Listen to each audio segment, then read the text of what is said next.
Hello everybody, welcome to the UFC 256 weigh-ins. We got Figueiro versus Moreno. This is some card, ladies and gentlemen. How's the audio? Is everybody all good? Thank you very much for joining. We should be starting these weigh-ins in the next 5 minutes, maybe 4 minutes. We'll see how sharp the UFC and the athletes are today. Let me know how the audio is going, guys.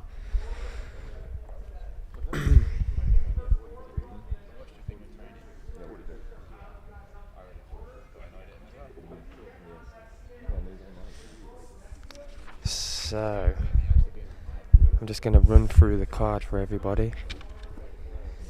And let me know. I'm interested in who you think's going to have the most spicy face-off.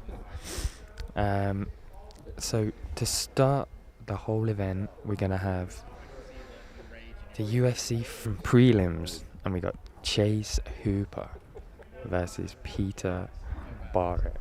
What's that? Oh.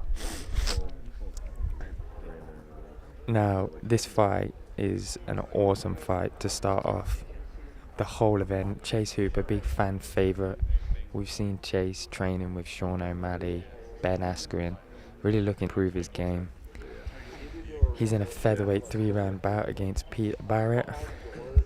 And then we go to the ESPN prelims. And Tisha Torres gets a strawweight 3-round bout against Sam Hughes. And then right after we go to Gavin Tucker, who's in a 3-round featherweight bout with Billy Quantrillo. I think this could be a spicy face-off. Spicy fight, spicy everything, that fight.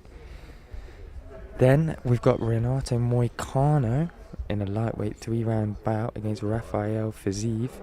Now, if you don't know much about this fight, Dan Hardy has done an amazing war room on it, available on our channel.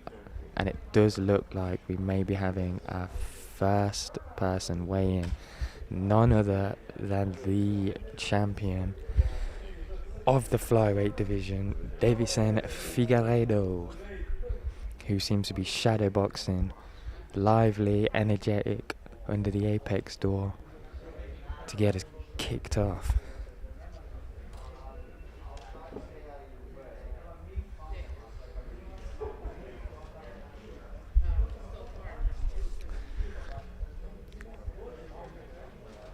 Even though these views seem very typical, I don't ever see anybody else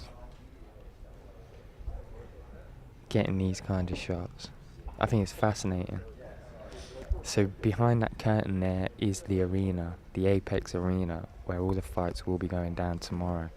All the athletes coming through that curtain, they come on the scale, they make weight, then they go back into the Apex Arena, let's call it, and there's a whole queue of chairs where they'll be then sat. All right, thank you all for being here. We are ready to begin the weigh-ins for UFC 256, Figueiro versus Moreno, and the first fighter to the scale, none other than the man around whom this card was built, the UFC flyweight champion, Davison Figueiro. Straight in.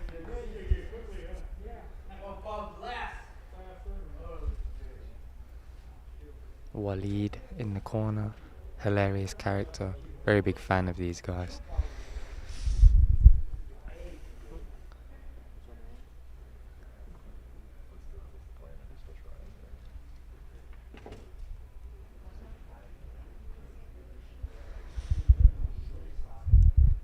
Been waiting a long time to see Davison Figueiredo fight, so I'm very glad to be here.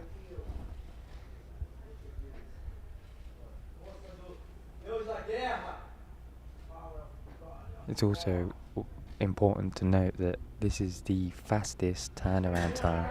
124.5, the official weight for the champion, Deus de Guerra Davison Figueiredo. 124.5 for Davison Figueiredo. Now, I was just saying, this is the quickest turnaround for a title fight in UFC history. Now,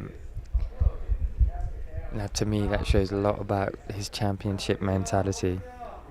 Looking very much forward to seeing what he has to show Brandon Moreno in this fight.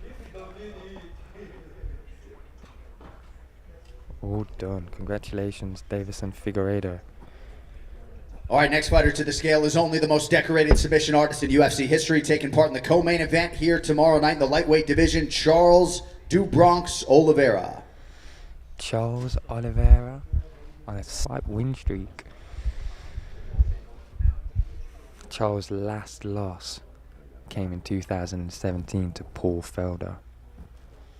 It says a lot about Paul.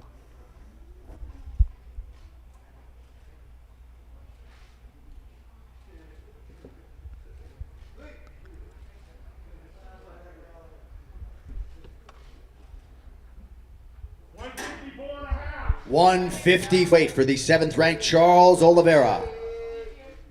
154.5 for Charles Oliveira. 19 submission wins with the record. He's finished all of his last fights as well. And if you guys haven't been over Next fighter to the scale, number 13 in the UFC strawweight division, Vina Jandiroba. Vina Jandiroba, who fights Mackenzie Dern. This is going to be a grapple frenzy, ladies and gentlemen. She's coming in as an Invicta champion. She was undefeated. She's going to be a good test for Mackenzie Dern. It's amazing to think that this card was actually supposed to be Amanda Nunes and Megan Anderson. So many fights have dropped off, but we still have a really good UFC card to close the year.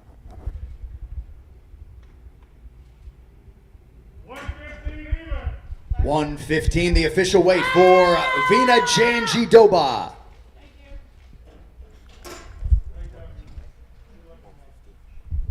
$115 for Vina Jandiroba. The scream that she just made completely threw me off, and I completely went out my head how much she weighed. All right, next fighter to the scale. He'll be weighing in as a backup for the UFC Flyweight Championship. If so, he'll be making his UFC debut. Please welcome Manell Capp. So Manell Capp, who is here as a backup fighter. John didn't say to which fight that was, though. For the Flyweight Championship. Wow, UFC debut and back up to that. That's very impressive. How is everybody in the chat? We all good? Everybody all good? Welcome to the Full Reptile Weigh-In Show. Thank you again for joining. We very much appreciate you.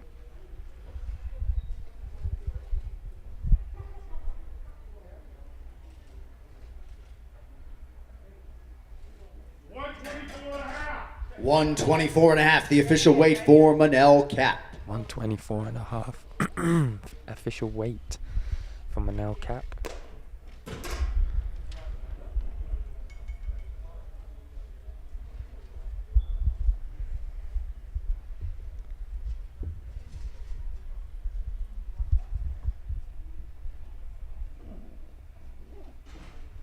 All right, next to the scale prelim, you can see live on ESPN2 in the UFC's lightweight division, Renato Moicano. So we have Moicano stepping to the scale now. We do have a breakdown of this fight on our channel done by none other than Dan Hardy. Fantastic breakdown. This is his second fight at lightweight, Renato Moicano.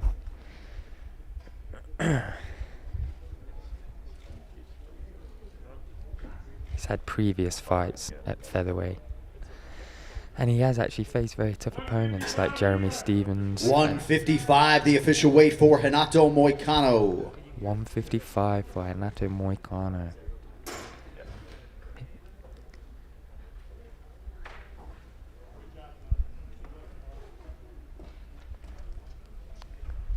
Renato has his last 2 fights are wins by rear naked choke, which is something to keep an eye on. All right, moving on now to the UFC's featherweight division as we welcome Chase Hooper. The fan favorite, Chase Hooper, step into the scale. 1 win and 1 loss in the UFC is Chase.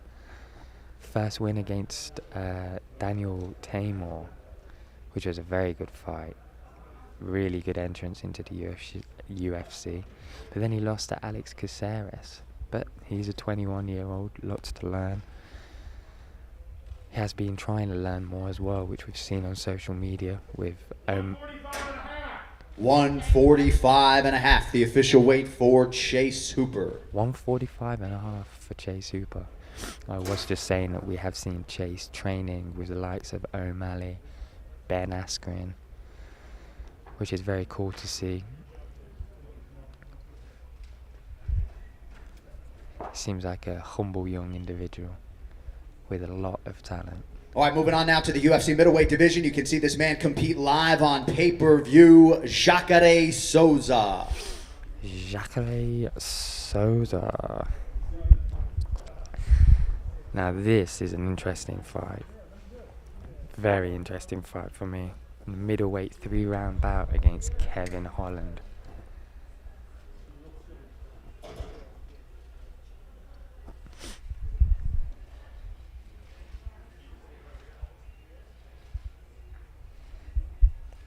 Jacqueline has lost his last 2 fights by decision against Manson and current champ John. 185.5 for the legend Jacqueline Souza.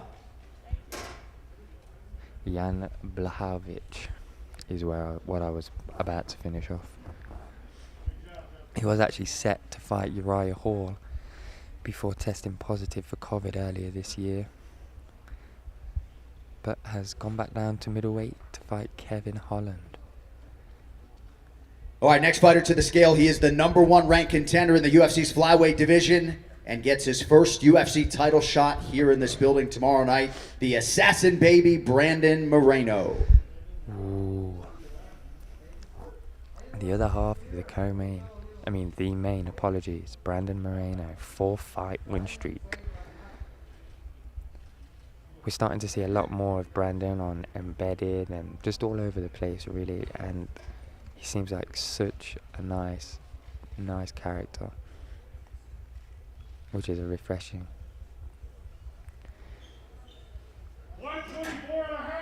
124.5, the official weight for Brandon Moreno. And that makes our 124.5. championship main event official. As John says, that does make the championship fight official now, so hopefully nothing can go wrong in between now and tomorrow. As we did lose. All right, next fighter to the scale. He is one of the greatest lightweights in UFC history, former interim champion, #3 in the world, El Cucuy, Tony Ferguson. Here he is, the guy everyone is here to see, Tony Ferguson. 5th fight in 3 years, this is.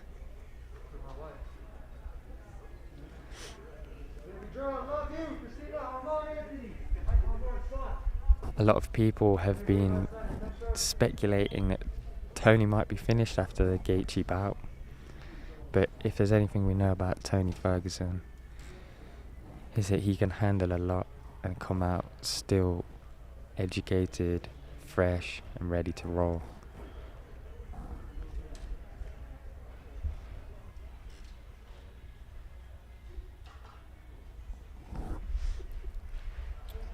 He's looking very trim.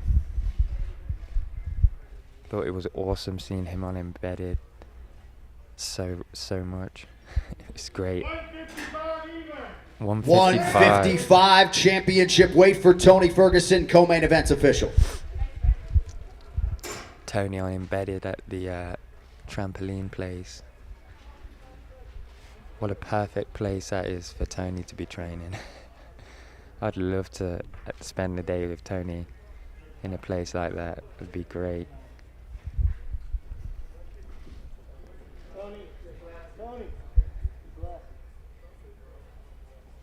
Tony was on a 12-fight win streak as well until he lost to Justin Gaethje.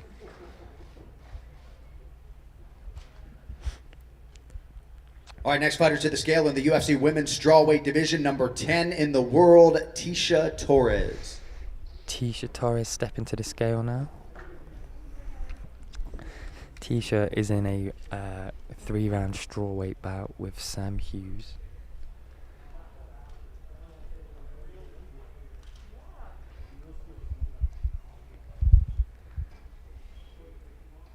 So a short notice opponent change this is against Sam Hughes. She was meant to fight Angela Hill. 115.5, the official weight for the Tiny Tornado, Tecia Torres. 115.5.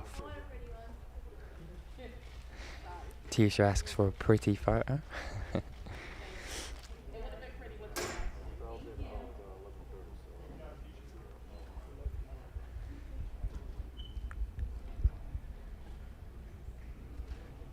Tecia won her last fight by decision over Brianna Van Buren. Before that, she was on a 4-fight losing streak. All right, moving on now to the UFC featherweight division as we welcome the governor, Gavin Tucker. Gavin Tucker. Gavin Tucker is in a 3-round featherweight bout with Billy Quantrillo. These guys seem to have built up a little bit of animosity between themselves. So I'm expecting this face-off, if any, to be rather spicy.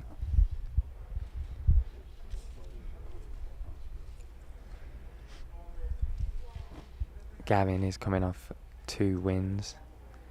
Last 2 wins by rear naked choke. 146, the official weight for Gavin Tucker.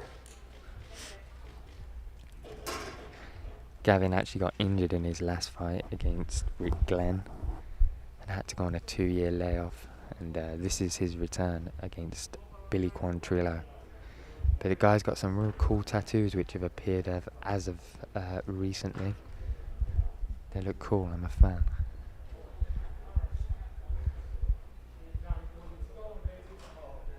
All right, next fighter to the scale just so happens to be his opponent in the featherweight division. You can see this live on ESPN2. Billy Quarantillo. Billy Quarantillo.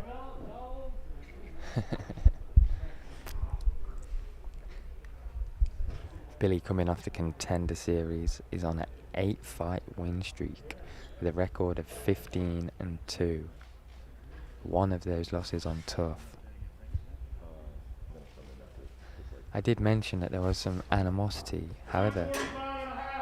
145.5, the official weight for Billy Quarantillo.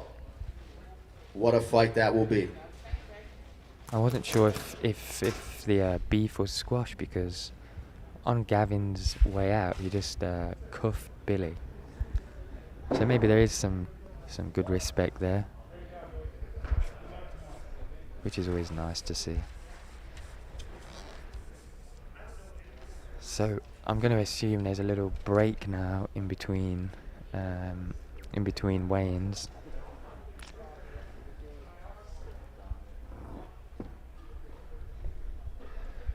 So me and Jamie will try to keep you guys company until the next guys are here to weigh in.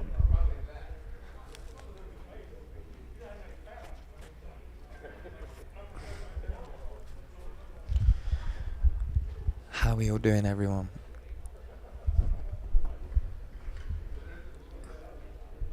Doing well, Ariel. Yeah, we got the main and co-main are good to go, which is always good to see, obviously, with Figuero's weight issues of this year, and then Tony throwing it out there that he was concerned about trials. How you doing, Jamie? All good, mate. Good. This card is looking phenomenal. Yeah, I'm glad the co-main and main event are actually happening now. Yeah, me too. I mean, the thing is that I'm a little bit worried about is when we arrived for the event last week, we arrived like an hour early. We were the earliest guys to turn up to the event. And we lost 2 fights on fight day. Yeah. So that is a bit worrying. because there still may be some casualties, which I pray to the MMA MMA gods that there isn't. Yeah, for sure. Because at this time as well, anything can happen in 24 hours. So, but as far as we know so far, they're both happening in the co-main. And there's only one fight off the card at the minute, isn't there? And is that Spivak?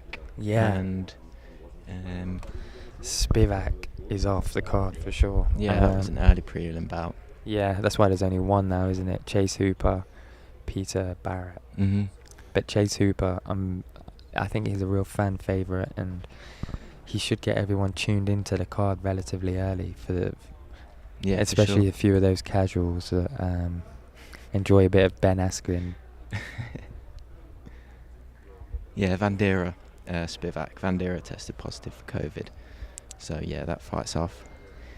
But, like you said, Chase Hooper, looking forward to seeing him fight.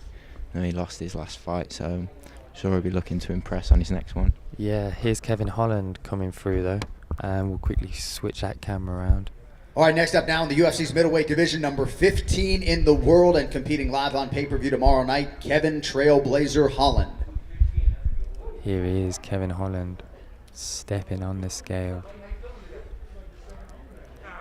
to fight none other than Jacqueline Souza. What a fight this is, guys. What a fight. What are we thinking? Predictions in the chat. Chuck them in. Kevin's on a 4-fight win streak at the moment. 185. 185, the official weight for Kevin Holland. 185 for Kevin Holland. Kevin's a new fan favourite of mine. I mean, what did Kevin just say? He said he was playing chess, that's why he was late, I think. Oh, Kevin said he was playing chess, that's why he was late. Very unique character in the UFC, big fan. I enjoyed very much his fight against Darren Stewart. Darren put in an absolute show on there, and Kevin actually left the octagon saying Darren won. That says a lot about Darren. Good fighter, strong, very, very strong guy. Looking forward to see Darren Stewart coming back again. Mostly because it's such a big fight for Tony. I don't think he wants to really admit this. Ahead of me is Brett Okamoto and Ariel Helwani doing some type of live thing. I'm just peeping on those guys. We've considered him to be for so long, and he still wants to be in this contest. I mean, the guy did win 12 fights ago and still never fought for an opportunity. I think that might be it for the moment. So if he loses again to Charles Oliveira, who we all know is very good, but he's not a household name, he's not a big time star. I think it's going to hurt the stock of Tony Ferguson. It's just going to place him even further away from the spot that he wants to be. So there is a little break now. I don't know for how long, but these UFC Apex weigh-ins, they are ran very smoothly, very efficiently. I'm a big fan of them. They're in and they're out. For those that have just joined, thank you very much for joining the full Reptile weigh-in show. Some amazing fights on here, right? What's your pick for fight of the night? Well, to be honest, I'm going for Billy Quarantillo against Tucker. I think that would be a really good fight. And like you said earlier, there's a bit of animosity between them, I think. But yeah, Billy Quarantillo, I think he's on a 8-fight win streak. So, he's looking really good. And I think this is his first fight back since being injured as well. Yeah, 2-year layoff. Yeah. He's got some wicked tattoos as well, isn't he? He does have some good tattoos. Big fan of tattoos. Yeah.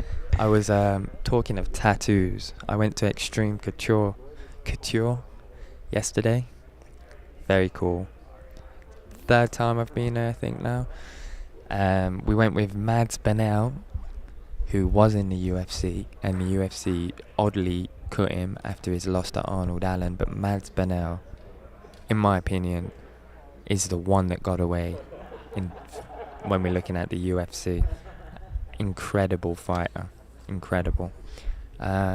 Real big fan of Mads. But there was a few guys training on the mats at Extreme Couture. None more so as well than Kevin Lee, which is where I was heading to with my tattoo comment. Kevin was training yesterday. Real nice, humble guy in real life. Really, really nice guy. I mean, not to say I wasn't surprised, but it did take me by surprise how humble and nice and willing to learn he is. Big fan of Kevin Lee. So it's cool to see. He showed me his new tattoo on his head. Yeah. Was it samurai helmet? Yeah, samurai helmet. Yeah. He said it's for intimidation factor. Yeah, I can imagine. He said on that video, you released a clip yesterday on the Raptors Instagram. I did. If you want to go over to Raptors MMA on Instagram, you can check out some of the clips that we've put out there on the Instagram that will be jumping on Full Reptile very shortly. But in the meantime, we always put up clips beforehand that go on to Raptors MMA. Have we got someone else coming in? Yeah. Very nice. Who have we got? I can't quite see.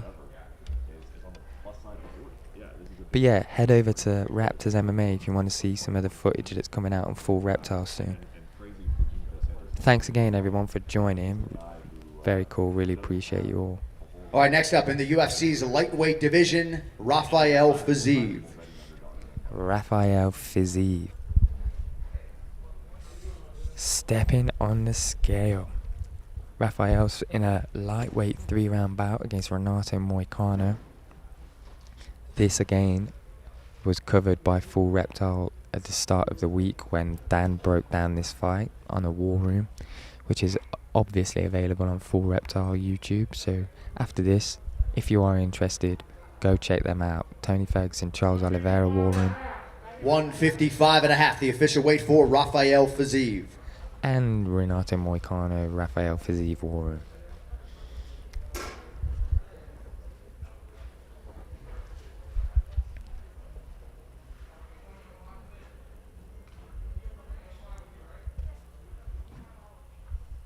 Not sure how many people are aware of Rafael Fiziev as they should be, but this guy is really good athlete, fantastic fighter.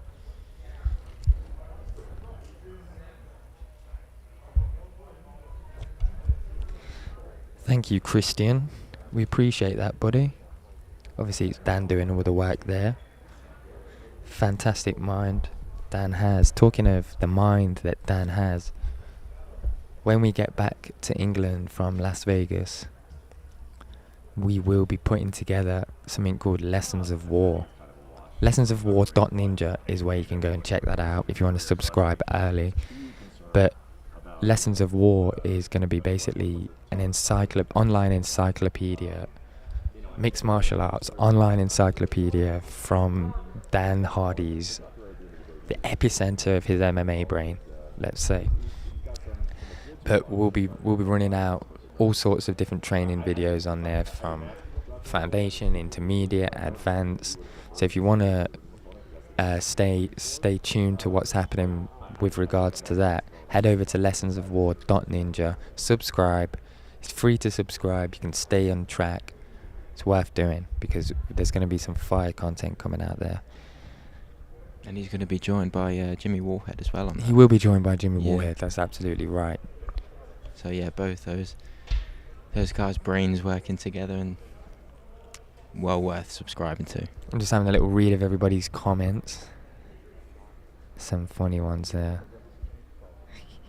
So someone asks, has anybody missed weight? No one's missed weight as of yet. No, not so far. Good. Yeah. We've not really had many missed weights even the whole time we've been here, have we? No, we've not. We've had the odd one. There's Vince St. Peru. Other than Vince, I'm not sure. I think at the weigh-ins, people aren't really that scared anymore of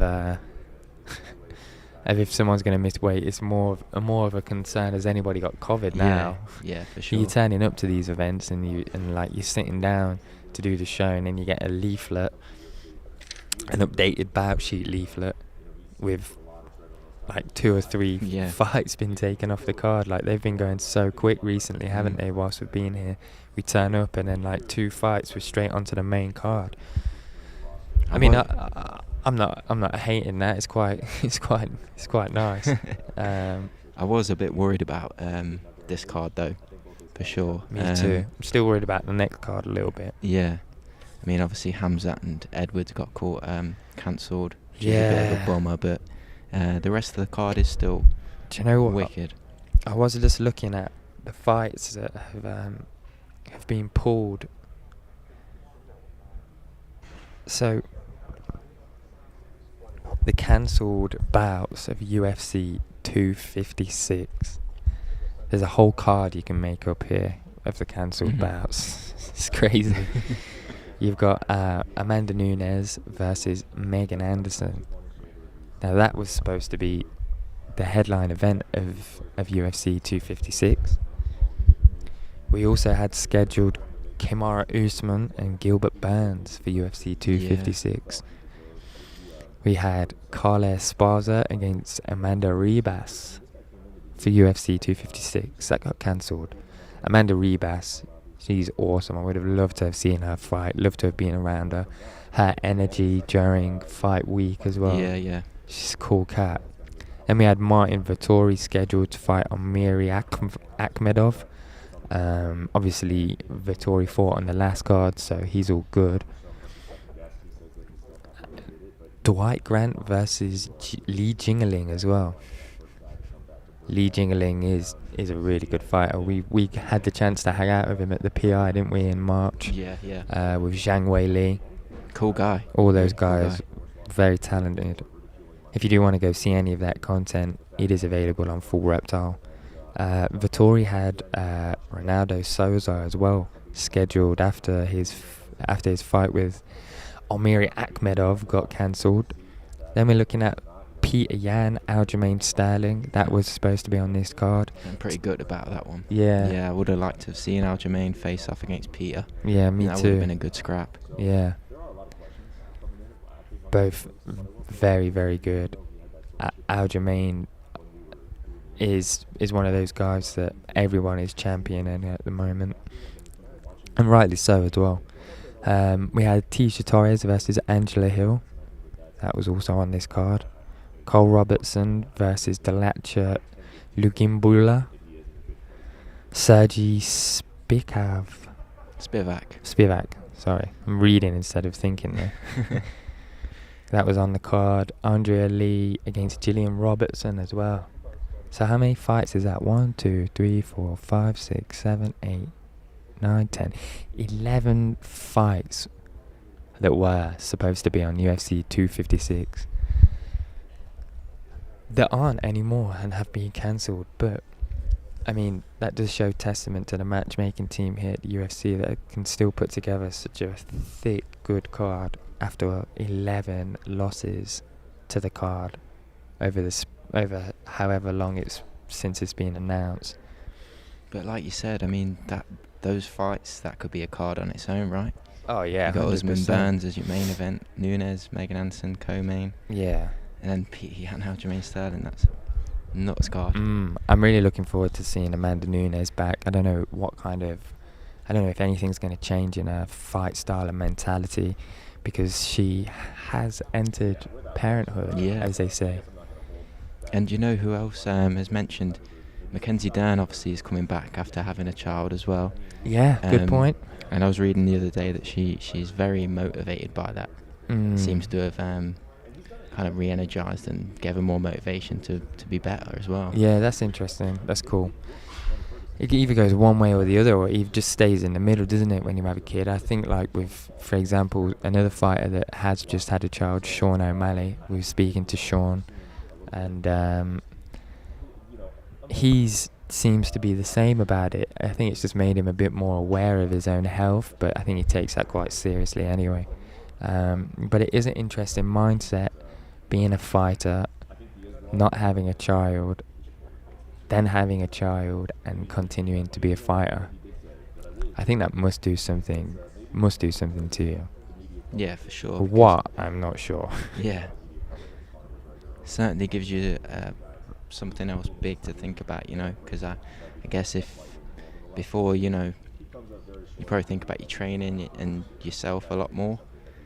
So by adding that, you know, it just broadens your horizon, thinking about something else as well. Definitely.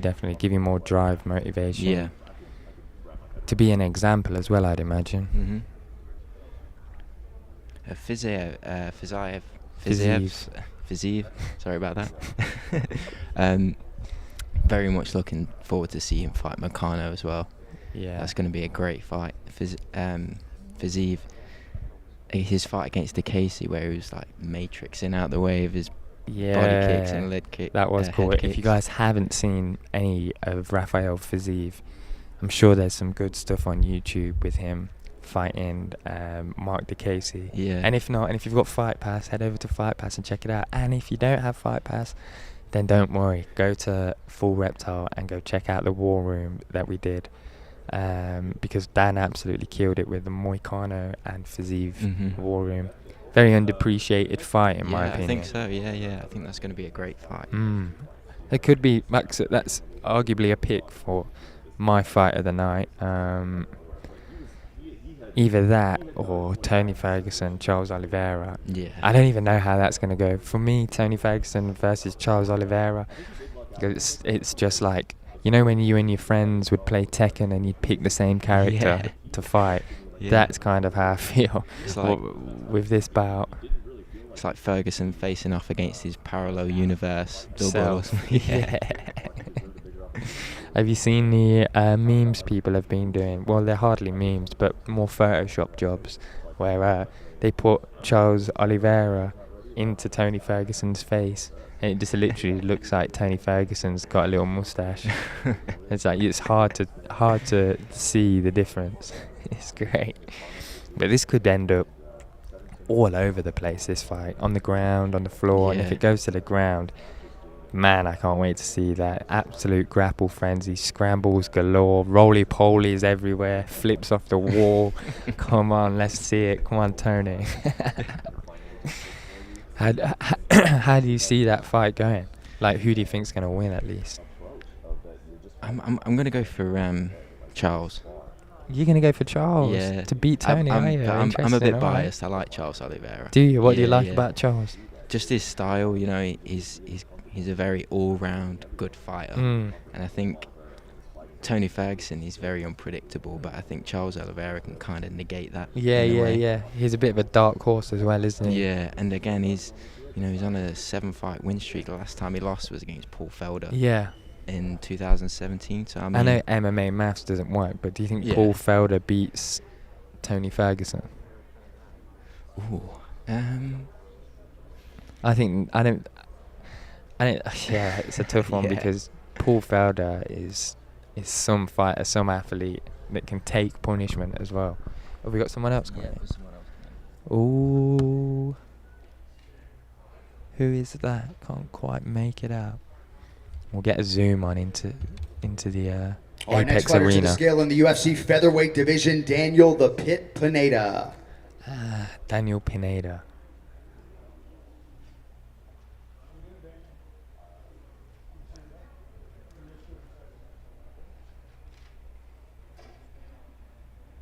Enjoying all the comments, everybody. Keep them coming.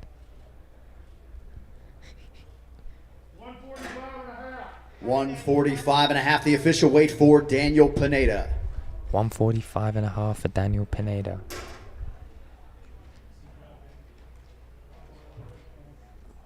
Daniel is in a 3-round featherweight bout against Cub Swanson. This will be our first Cub Swanson fight that we've been to. Big fan of Cub Swanson.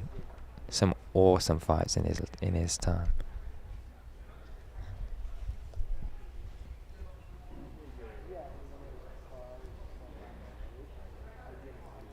Hey everyone. Hey Toms. Webster Gutierrez. I remember that name from Fight Island because you were super happy I said your name and it echoed the walls of Fight Island. No, Cub has not weighed in yet, for those wondering. So far, for the guys that have weighed in, off the top of my head, looking at the sheet, I didn't bring a pen, but we've had Chase Hooper weigh in, Tisha Torres weigh in, Gavin Tucker, Billy Quantrillo, Renato Moicano, Rafael Fiziev, Daniel Pineda, Jacqueline, Souza, Kevin Holland. Werner has weighed in as well. Yeah, she Werner has. Shandy Yeah. Rober. Tony Ferguson. The championship fight has all been weighed in nicely. Davison, Figueiro, Brandon Moreno. So we've got Charles Oliveira hasn't weighed in yet, has he? Yeah, he's weighed in. Oh, has he? Sorry. Yeah. Oh, yeah, of course he has. So we've got 1, 2, 3, 4, 5. I think we've got 5 guys left to weigh in, which is pretty good going in 37 minutes. Yeah, and 37 minutes, and we've had 3/4 of the card weigh in. And I keep forgetting about fights like the Cub Swanson Daniel Pineda fight. I'm really looking forward to that one as well. Me too.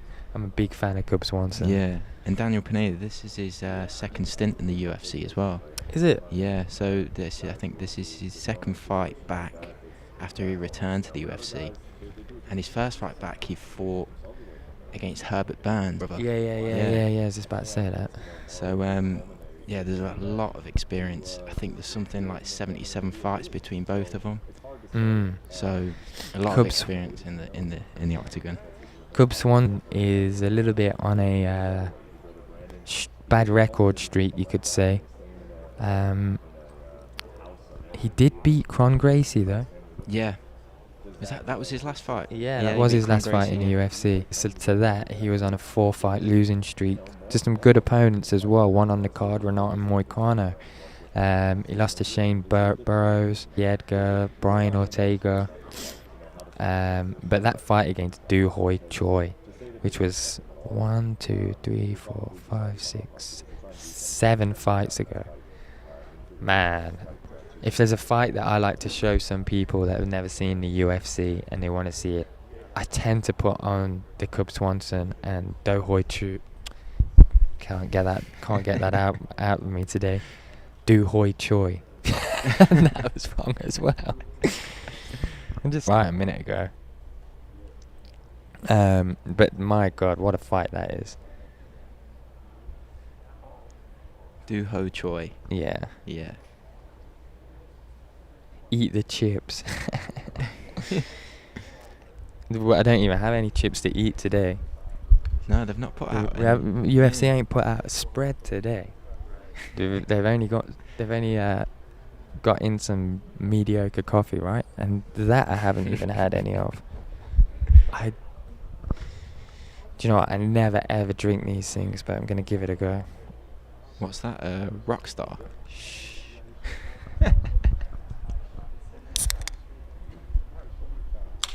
Yeah, again, and we've still got JDS and Cyril Gann to weigh in as well. We do still have JDS and Cyril Gann. That also is on a War Room episode as well. Yeah. For good. those that are a little bit unsure, sorry Jamie to accidentally cut you off there, but for those that are a little unsure on these bouts, like the Renato Moicano, Rafael Fiziev, we've got a War Room on it. Tony Ferguson, Charles Oliveira, we got a War Room on it. Ciro Gain, Junior dos Santos, we got a War Room on it. So there's a few good War Rooms still for you guys to go check out. So head over to Full Reptile and get watching them. And of course, the main event, Davison, Figueiro, Brandon Moreno, there's also a War Room on that. So we've got 4 fights on this card where Dan's done a War Room for, so go check all of them out if you haven't already. Tim Chung, hello my friend. Dan is in England and we're the Raptors, mate. We're the guys that do all the videos. We're the guys that edit everything on the channel. We're the guys that film everything on the channel and put it together. So we're here at the weigh-ins and sorry, I thought we had some guys weighing in there. What if he did? What if he came back out of retirement and this was the fight that was big enough to bring him back into There's a lot of dudes betting on Cyril Gain. Yeah. I mean, to be fair, if I'm going to probably go Cyril Gain. The guy is going to be a real problem for a lot of these heavyweights, in my opinion. He's been spoke of as one of those guys in the heavyweight division that is definitely going to go see a championship fight in the heavyweight division at some point. A lot of people are gambling on him to be one of the next heavyweight champions.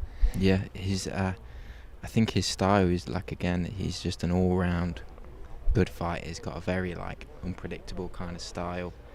So yeah, I think if he beats JDS, this will put him right up there in contention. Oh yeah, I agree. With the likes of his former teammate Francis Ngannou as well. Yeah. And then I know. God, I'd love to see that fight still again versus Francis Ngannou. Wow. Yeah. But those fights are just over the horizon for him. I think if he gets the JDS win. Yeah. This weekend. Absolutely. Where do you see, man? I'm excited to see Kevin Holland. I think there's a few fighters that have really turned their pandemic onto their side. Mm-hmm. One of them being Khamzat Chimaev, the other being Kevin Holland, in my opinion. Since the pandemic's happened, Kevin's just been making steps by steps, and I just love his attitude as well in the octagon.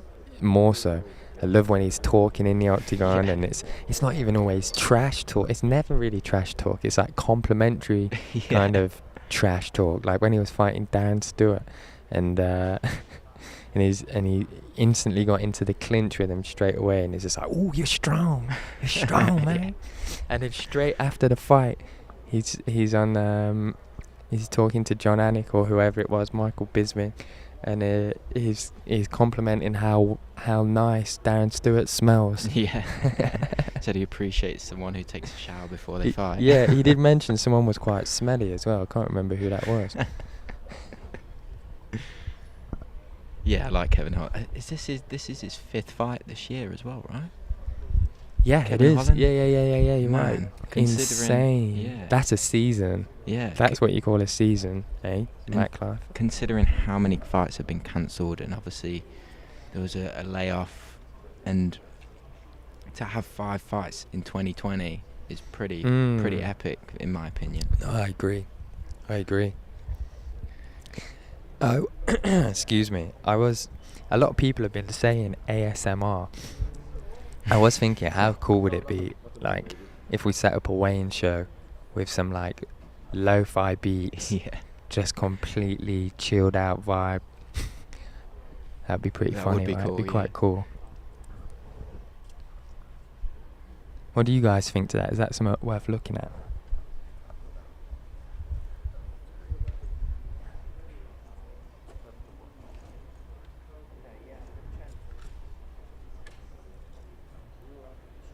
I think that'd be cool. A radio show with some like chilled out beats in the background. And Davison Figueredo has weighed in.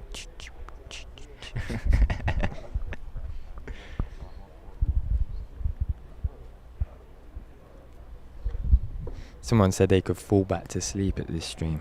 I don't know if that's a compliment or not. I'm going to take that as a compliment. Yeah, I'd take that as a compliment. It as a compliment. Soothing like stream. David, when you watch like David Attenborough.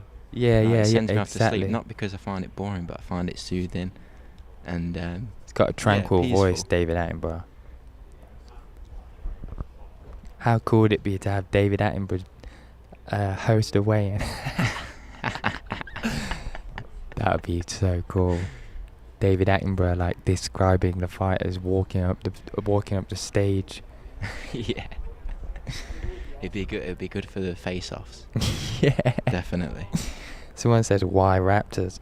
Do you know what? Why Raptors is a little bit, can't even really remember, but the short and long of it is basically we were at Cage Warriors and Mark Goddard was watching us running around the octagon. I think he just said we look like a pair of little raptors. Yeah, running around with a camera. So, and obviously they're reptiles, so it kind of worked quite well. So we just ran with it. When is Dan fighting Nick Diaz? Can't tell you that. O'Kelhor, Figueredo did make weight. Yeah, the championship fight is on. As far as we know, anything can happen in the next 24 hours. Yeah. We did see, and look, everyone's weighed in. The guys that do weigh in, but we have learned over the past 2 weeks that doesn't mean it's set in stone because we're getting fight day, like cancellations, like 2 hours away from the fight. So hopefully we don't get any more of them tomorrow, because that would not be cool. Yeah, because last week we turned up pretty early, didn't we? Yeah, super early, man. We Jesus Christ. We got an email saying turn up at 2, so we thought let's turn up a little bit early as well. Like, you know, get set up, relax, things set up, we're good to go.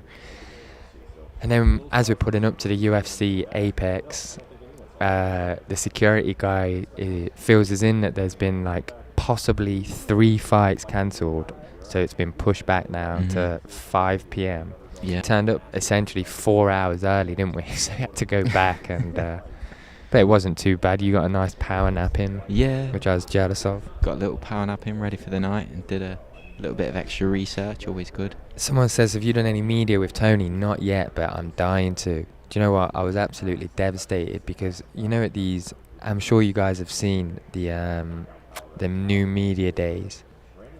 They're, in my opinion, they're atrocious. It's a real shame how they're doing that. I waited for 3 hours to ask Tony a question. To be fair, I may have got through if Tony didn't go off on so many tangents. I think somebody asked him one question and the answer lasted 10 minutes. And as I was watching, I was just like, oh man, I'm definitely not going to get a question. And then the UFC just cut the interview. Said, that's it, that'll do. And I think 3 journalists asked Tony something, but it was an interesting interesting video nonetheless, but that wasn't due to the questions that were being asked. It was more due to how Tony was answering the questions. But yeah, I was looking forward to speaking to Tony, so I'm a little bit devastated at the chance. Yeah, I think Tony's been taking the opportunity this week just to kind of let off a little bit of steam as well. Yeah, it looks like that on Embedded. I don't know if you saw them at that trampoline place. Dude, I want to go there now. It looks wicked. We actually drove past it yesterday. I remember seeing it. I've never been anywhere like that. It looks quality. Yeah, you can go on them. I'll probably pop my knee out if I jump on a trampoline. So I'll just sit on the side and watch it. Thank you very much, JB. Appreciate that. I'm not sure why it got so much hate, that video, but it did.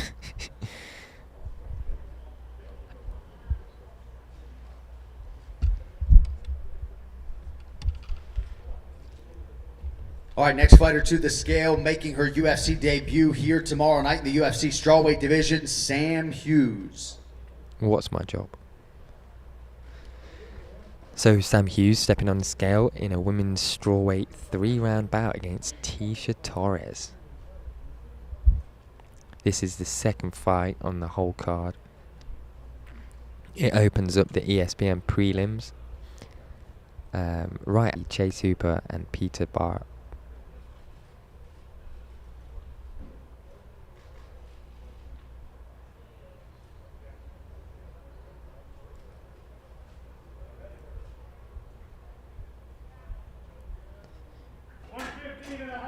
$115.5, the official weight for Sam Hughes. 115.5 for Sam Hughes.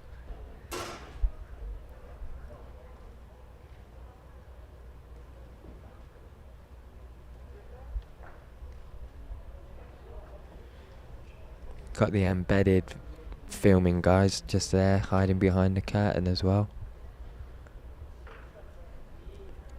Very cool. I'd love to be able to give you a little tour of the Apex right now. That'd be awesome. Especially seeing the Apex Arena, which is so close to sight yet so far away. But it's a beautiful sight in there. It really is.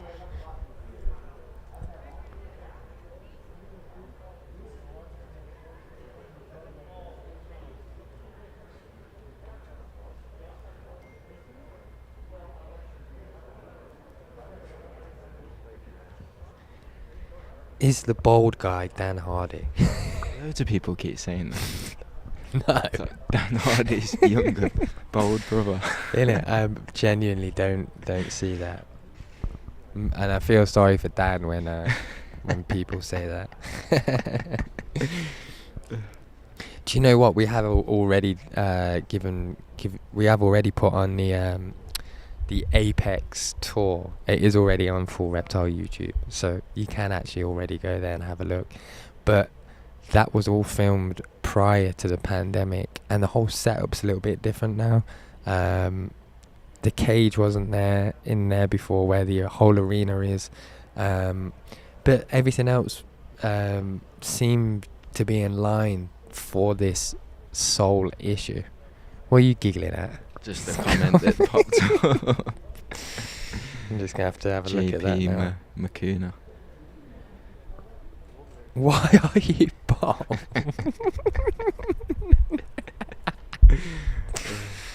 Oh, God. There are some funny comments. I will give you guys that. And I can take the heat as well, so feel free.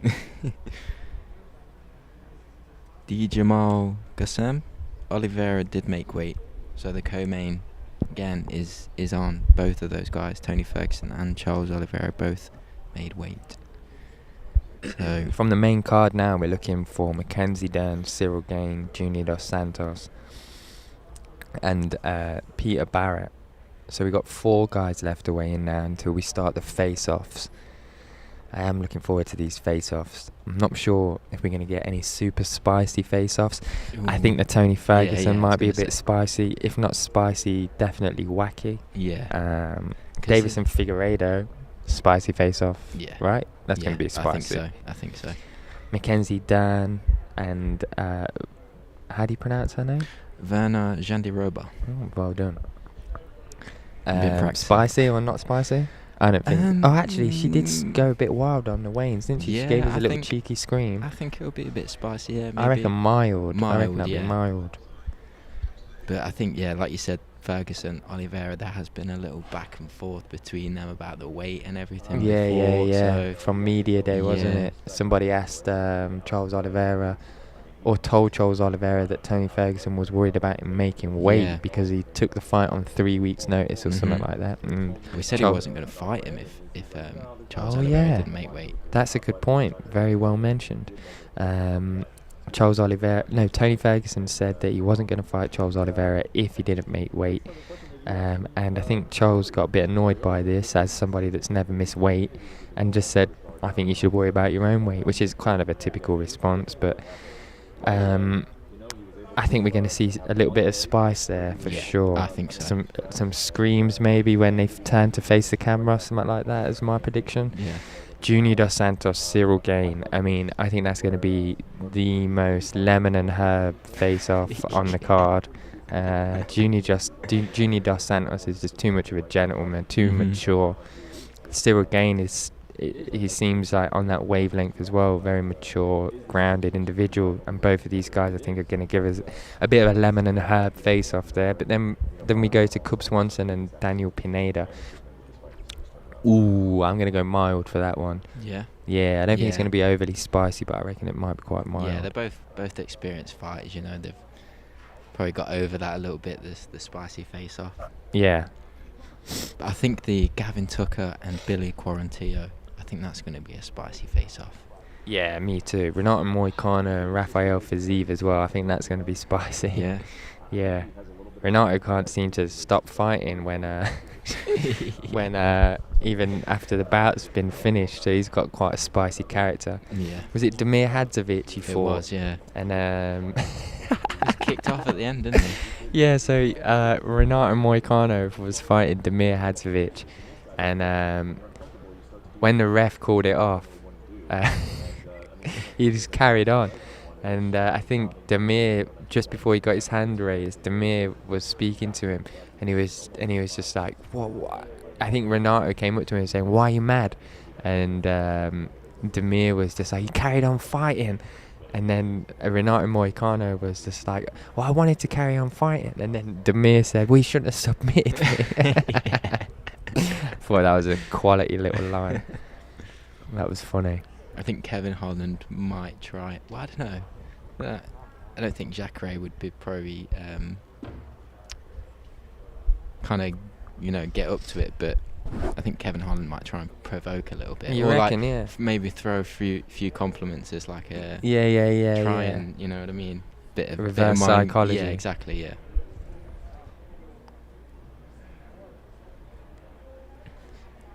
Junior hasn't weighed in, for those asking. Epilepsy warning on the spiceometer. Yes, Danny D. Noted this time. It's strange because I was making that and I kind of fell into a trance looking at it. I didn't even question or think about people with epilepsy, and then I posted the video, and within 2 minutes of it being live, everybody is kicking off, saying that we're going to kill someone with epilepsy. Yes, I would. And you'll have to guess who I'm talking to on that one. Thank you. Source. That's very nice. Appreciate everybody here. Whether you're hating on us, wondering who we are, questioning why I'm bold. All of you guys, thank you for being here. Yeah. It's nice to see that a lot of people are tuned in this week as well. Yeah, it's very cool. Yeah. We're here till the 20th for bringing you as much content as we can get UFC related, inside the fights, outside the fights. Yesterday we were at Extreme Couture. We were on the mats with Jake Shields, Mads Manell, Kevin Lee, Pooney. Some amazing guys, with a video coming soon. Much more of a gym video, if you know what I mean, rather than the trying to get interviews and doing that kind of thing. Just trying to switch it up a little bit there, but we've got some cool stuff, some really interesting grappling stuff between Mads Manell and Jake Shields. And Jake Shields, phenomenal guy on the ground, phenomenal. So it's a very educational piece in some senses. Got to hang out with Pooney, who is an amateur, but he's training out of Extreme Couture, and he is just incredible. Nobody wants to fight him. He just cannot get a fight. He looks good, doesn't he, Jamie? Yeah. I think we met him a few times in the back cave with... It's not COVID, don't worry. Obviously, last time we were in Vegas, we were with Dan, who we went to go visit GIF, and Pooney was training there. That's right. GIF was there yesterday as well. Yeah. I am just going to run to the toilet quickly. No problem. But again, last weekend, when we did the weigh-ins, we mentioned that we had a lot of content coming out with Sean O'Malley, and that's all been released this week as well. So if you haven't checked that out already, go check that out. There's a really good interview that James did with Sean O'Malley, and also we've got a little vlog kind of style video, where we spent the day with Sean. He was training. We went to the Timbo Sugar show, which was wicked. So yeah, go check those videos out. There's a lot of cool content out at the minute on the Full Reptile YouTube channel. And also, we did go to the MMA lab in Arizona as well. We mentioned that was going to be released this week, and that has been released. We've got another gym style based video where we talked to Casey Kenny, Kyla Phillips, John Crouch, loads of cool stuff.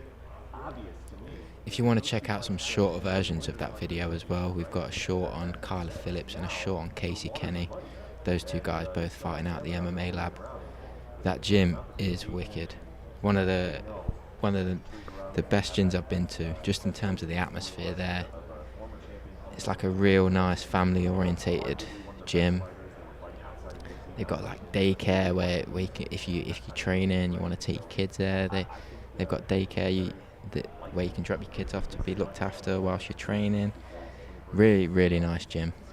And John Crouch allowed us in there to do some filming, which we appreciate. And hopefully, when we're back out in the States again, we'll go visit them again. It seems like Ferguson was in a position where he was part of that formation and then managed to move himself on it to take this fight against Souza. Loads of cool content out on the channel at the minute. And again, I'm going to mention that there is 4 war rooms that Dan has done on this card. all on the main event. JDS Cyril Gann, Ferguson Oliveira, Davison Figueroa and Brandon Moreno, and also on the prelim bout between Renato Moicano and Rafael Fiziev. Go check those war rooms out if you haven't already. Amazing breakdowns by Dan once again. But yeah, I was just telling everyone about the, because obviously last weekend we'd mentioned that we were going to release all the Sean O'Malley content and the MMA Lab stuff and all that. So Yeah, the now MMA Lab stuff Yeah. is really cool, especially because it features two of my personal favourite fighters at the moment, Casey Kenny yeah, and Kyler Phillips. Kyler, in particular, is an absolute G. Yeah. I love that guy, man. And what a fighter that guy is as Yeah. well. Like, even in training, just sharp, immaculate, aggressive. He's Really a cool funny stuff. guy as well, man. yeah, He's talking about how he spars with two people live. So it's the three-guy fight in the octagon. Every man for himself, free for all. And he's saying it's really dangerous. It's like, it's really dangerous, but it's good for your cardio. Funny guy, man. yeah. And again, Casey looked wicked as well. Casey's fighting Dominic Cruz next. If Yeah, you're not aware about that, What do you think of that? I think it's an amazing fight. I Yeah. think it's like why Cruz wants to fight a little animal like that is beyond me. But fair play to Dom Cruz for that. I think it's going to be an amazing fight. I mean, I might be being biased here, but I think Casey could get that. Yeah, Casey could get for that sure. job done. For sure. Not many people can get past Dominic Cruz and his interesting and intricate footwork. But if somebody else can, other than Cody at the moment, I think it's going to be somebody like Casey Kenny. And then where does that put Casey Kenny? Like right up there in the mix, doesn't it? After beating somebody like Dominic Cruz, right up there. At his stage at Casey's stage in his career at the moment, to face someone like, with the pedigree of Dominic Cruz and to get the win over that's massive. It That is would massive, yeah. certainly put him up there. Somebody's asking who's Cruz fighting. Cruz is fighting Casey Kenny. If you're not aware of who Casey Kenny is, there is a video that we have just put up on Full Reptile where we are in the gym at the MMA Lab in Arizona talking with Casey, hanging out with Casey and seeing him train. Got some good training footage of him. Some real cool stuff. Spars like an animal, doesn't he? Yeah, they were going Crazy hard. guy. I can never tell if like people go that hard naturally or because we've just turned the camera on. We have like a really interesting insight to a lot of these fighters because we see them like putting it on people, don't we? We get that camera up and then Yeah. and then it's just like it's They can't almost get like done we over. get our own private real fight Yeah. in a sense. And I know, like, I forgot who he was like sparring with, but Casey like threw a leg kick and it was pretty hard, and the guy who was sparring was like, "Yeah, come on then." yeah, and then he threw a body and then kick. they and were going hard. Yeah, it was Yeah. good to watch. It was sick. But yeah, hopefully when we're back in Arizona again, we'll head down to the MMA Lab. A really nice gym. I was saying it's so like family orientated. The Yeah. atmosphere in there is amazing, Definitely. and the talent coming out of there as well is, really good. Really good. Definitely. And that O'Malley stuff is out as well. Constantly getting hated on is all that O'Malley stuff. I think it actually lost us a few subscribers, which was took me by surprise. But yeah, it is what it is. Still support O'Malley. Think he's great. Nice guy, and his striking, man. There's no denying that there's just pure talent there.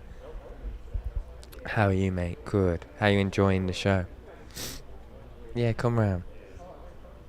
Get some breakfast after this. Yeah, that Yeah, sounds like that'd a be good that'd idea. Really I'm quite go to hungry. This, like, little breakfast spot. As they do they do really nice eggs and shit. Man, I'm down. Immediately. Alright, mate. But Oh, yeah, good, man. What are you yeah, thinking? feeling good. What are you thinking to the weigh-in so far? It's been smooth, hasn't it? You know, It has been smooth. Tony was giving off about Charles Oliveira. No worries. Davison Figueroa weighs in, looks completely comfortable at the weight now. I think probably helped off the back of the last one.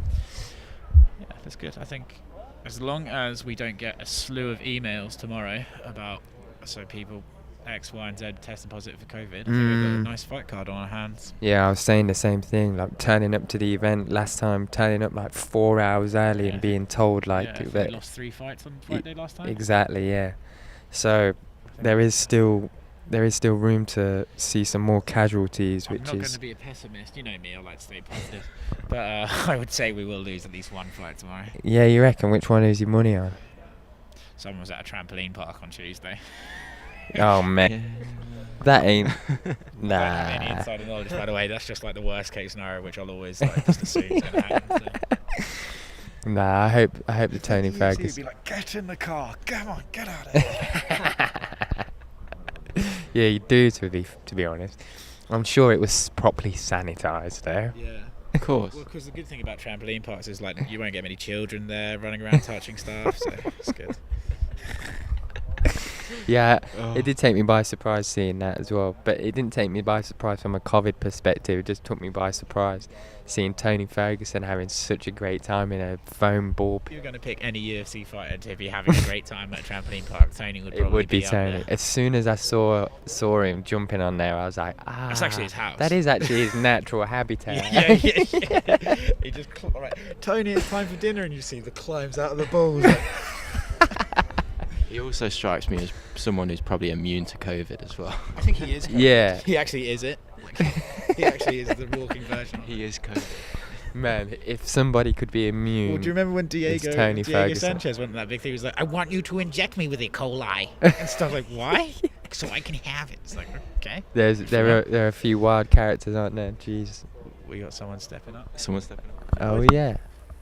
All right, next fighter to the scale, one half of the featured prelim live on ESPN 2 in the featherweight division, Cub Swanson. Cub Swanson coming in with the shaved head, representing.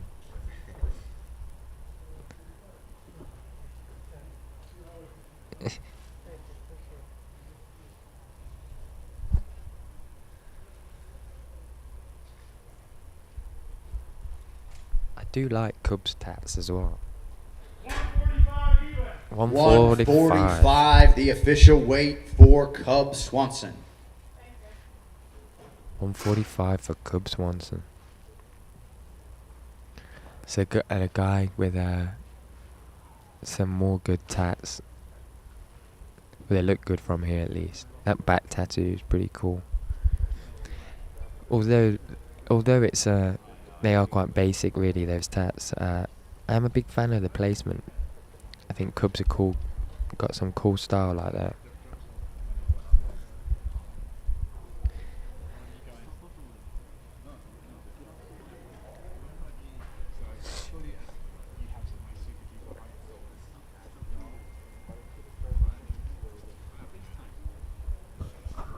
Cub looking in pretty good shape there. Yeah, Cub's always looking in good shape, ain't he?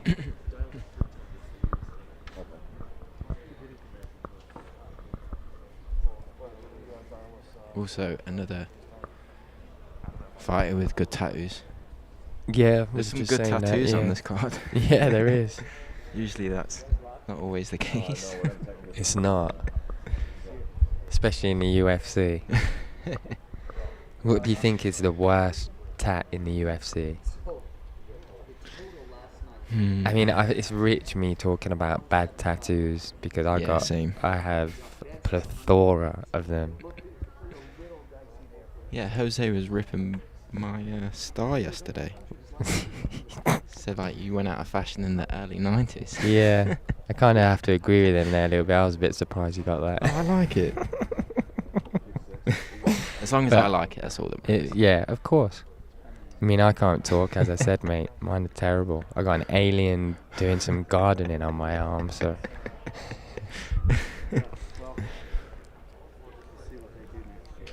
Oh, don't worry about it, Theo. All good, bro. Brock Lesnar. Yeah, it's pretty terrible, isn't it?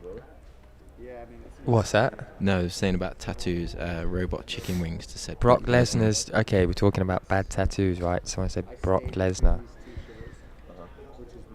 Do you know what?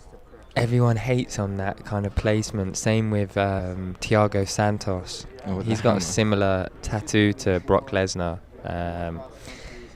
And I don't know why, man, but I kind of am to Thiago Santos's tat, and it is very similar to Brock Lesnar. I don't know why. I'm kind of like I'm kind of okay with that. I'm okay with it. Somebody that has just noticed I'm bald and cannot get it out of their hat.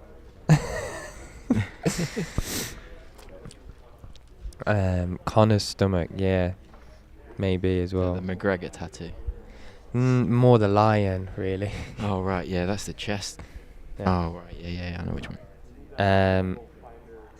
The Damage, Darren Elkins. That's one that I'm on the fence with. Another one I'm on the fence with is Darren Till's portrait of whoever he's got portraited on his arm. Did you ever see the Dana video? There's a video on YouTube of Dana White, and he has to guess who the tattoos are, and they're all fighters from the UFC, and he's like, so they'll show him a picture of someone's tattoo, and he's just completely trashing it. He's just like, that is awful. Why would you get that? And then like turns out to be McGregor, and it's like, oh, I don't remember seeing that. It's quite a funny video. You should check it out if you haven't seen it. Dana White looking at fighters' tattoos. Didn't we play a similar game in Fight Island, but with MMA fighters' torsos? Guess the torso. Oh yeah, we did, but wasn't that like just on WhatsApp? Oh yeah, it was. Yeah. Funny game. Telling everyone about our weird games.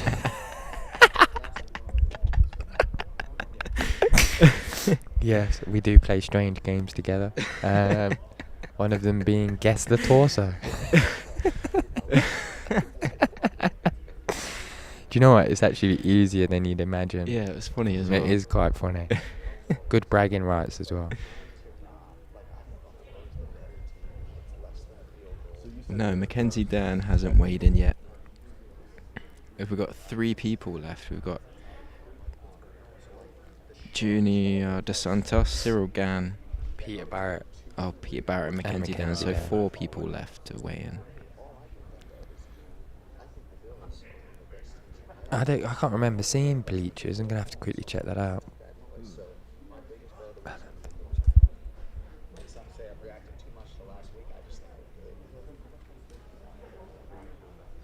I'm just checking this out, guys. Bear with me a sec.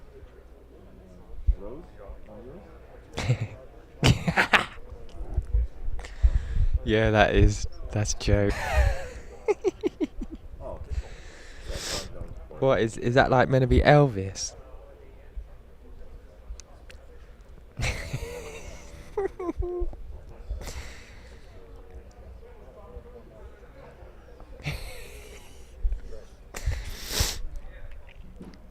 Oh man. That literally looks like when you can put tattoos on your fighters on the UFC game, and you're making them, and you can like make it really big, really small, and it kind of leaks over the whole body. It looks like someone's done that with like an Elvis caricature. It's like Johnny Cash's ugly brother. Is it Cash? Yeah. I wonder who that's Sure. supposed to be. It just looks like a bad Elvis. Can you let us know in the comments who's that supposed to be? That's hilarious. Johnny Cash. It's meant to be Johnny Cash. Yeah, you were right.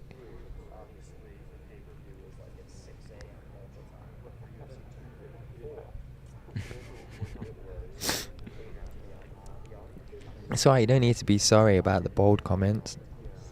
Like, it literally doesn't bother me one bit, guys.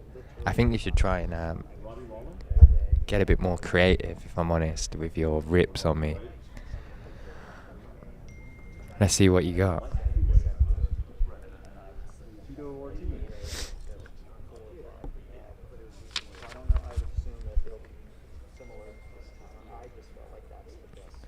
What do you think? Do you think we're going to get these guys walking in like super last minute? They've got about 45 minutes left to weigh in.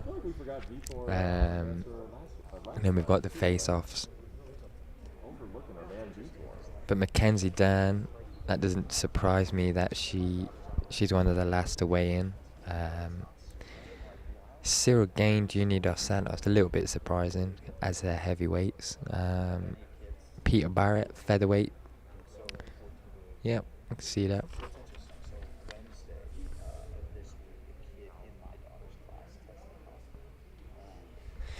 What's our prediction for the co-main? I mean, as I was saying earlier, to me this fight, Tony Ferguson, Charles Oliveira, is literally like when you and your friends pick the same character on Tekken. So it could... if I could pick how I want to see the fight go, I want to see a grapple frenzy, scrambles everywhere, roly-polies up the wall, entangling the referee by accident like the Tasmanian Devil Storm. I want to see something like that. That'd be rad. But equally the striking, both these guys, very unorthodox striking. Possible fight of the night, really, but I mean, my heart and my head say Tony Ferguson, but a funny feeling in my toe says Charles Oliveira. How about that? What a breakdown, ladies and gentlemen. I'm going Charles. You're going Charles? Yeah, I'm going Charles. Damn, fair enough. Prediction on the... I'm just reading some of these rips that everyone's throwing in there for you. You look like Dan Hardy's younger brother and older brother at the same time.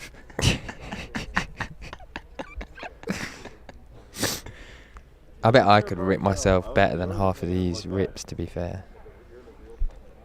Your hairline is about as thin as you.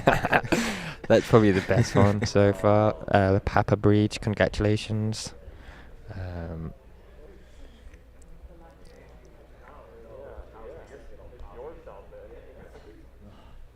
Someone enjoyed my Tasmanian Devil metaphor. Yeah, that was pretty good. Did like that one. Just see smoke and legs like hanging out the old anvils flying out everywhere. Yeah. That Looney Tune fight. Kevin Holland has weighed in, guys. Yep, you're right. Yeah, I thought Pineda looked a little bit low energy. Thank you, Alfonso. Joining back in again, boys. Yeah, come around. It's Oscar from the Mac Yeah, Life back. somebody. Cheeto Vera in the I think in Jason the Statham. in the Or the Pokemon that evolves into Jason Statham. I mean, getting some good rips in it. Some of them are just bold. One of them was a funny question. Someone asked me, "Why am I bald?" Why are you bald, Jack? Got too much testosterone. Yeah, that's what it is. That's what it is. Fuck, smashing too many women, isn't I? Slinging it, man.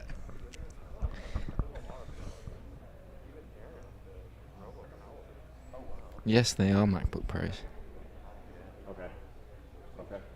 To answer your question, Jeff Greaves. Jeff Greaves, football commentator. Yeah. Isn't that actually a football commentator, Jeff Greaves? Aren't we going on Jeff Greaves? Thanks, Jason. Who do you think's going to give us the spiciest face-off? Spiciest face-off. I think Figueredo likes a good face-off. I think you'd want to say Tony Charles, but actually Tony's like a bit of a goofball at face-offs and kind of dances around. I think Figueredo and Brandon will be the feistiest. You reckon? I think. How do you think Brandon reacts to spice in a face-off? Because he's quite a subdued, calm, nice character. He might like laugh it off. Yeah. But I think it's a championship fight. It's a big deal for him. So maybe he'll. Chase Hooper obviously likes to hit people from behind, and he likes to get them in and stamp on their heads. That's joke. Gavin Tucker and Billy. Yeah. That could be a good one. Moicano Fiziev, maybe. I was thinking the most lemon and herb. Here we go. Here's the spice chart. Yeah. The least spicy face-off is clearly going to be Junior Dos Santos, Ciro Gain. Either that, or I think Kevin and Jacqueline. Like Jacqueline just kind of looks dead inside whenever he faces off. He just looks like he's done it so many times. Yeah. So But Kevin Holland is going to probably... what's the word? he might talk. I think he only talks to people he feels like. So with Buckley, he talked to him at the face-offs, but then whoever he fought after that, I don't think he did. He gives a lot of compliments, doesn't he? Like, you smell nice, and oh, you're strong. He said, "Oh, I like your body." Yeah. It'd be great if Mackenzie Dern just came out and no. Yeah, I'm looking forward to seeing Mackenzie Dern fight. This will be my first event I've ever seen Mackenzie Dern at. She's not weighed in yet, has she? Nope. No. Is this our first Tony Ferguson fight? Nah. Were you not at the Conor McGregor Khabib fight? No. No, this is our first Tony Ferguson fight. Pretty sure, because we weren't at Gaethje Ferguson. We just saw Tony Ferguson on the strip one time, didn't we? Which made me think that... Oh no, me All right, and... next fighter to the scale, a man who needs no introduction. The former world number 7 in the world at present, Junior Sagano dos Santos.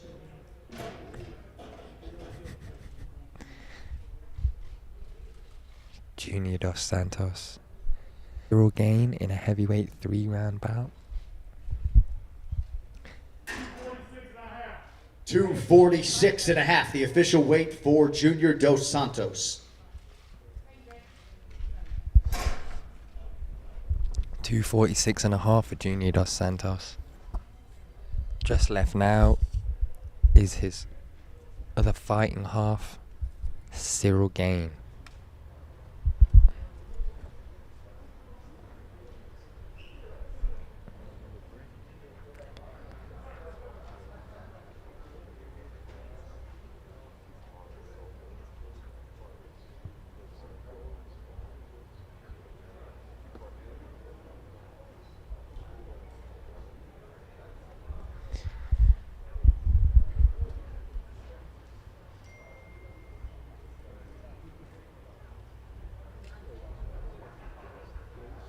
Okay, it looks like someone else is coming now. Got the embedded boys walking over. So All right, next fighter to the scale. He is the other half of that main card opener, live Ciro on pay-per-view in the heavyweight division. Number 14 in the world, Ciro Gana.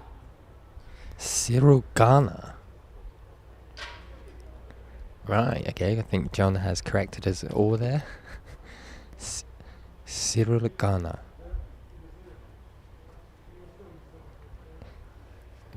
Guy looks like a unit.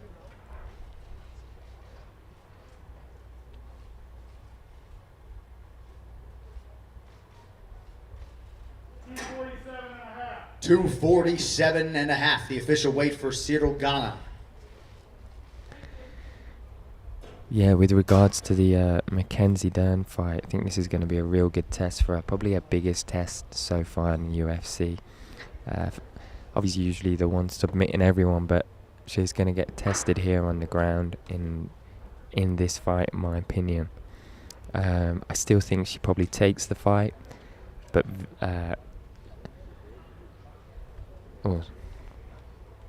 yeah, sorry, I thought we had somebody else there. Yeah, I still think she takes the fight though, Mackenzie Dern.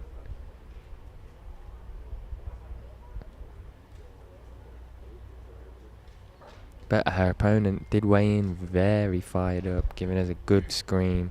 Not that that means anything, but it does show that she's ready, confident. All right, next fighter to the scale in the UFC's featherweight division, Peter Barrett.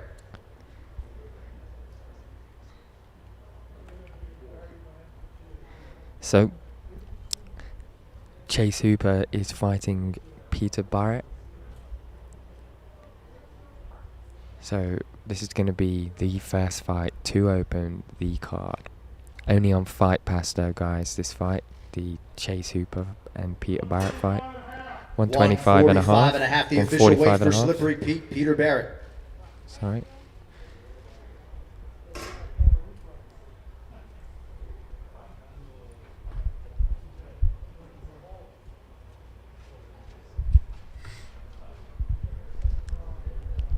It's an interesting conversation, isn't it, everyone?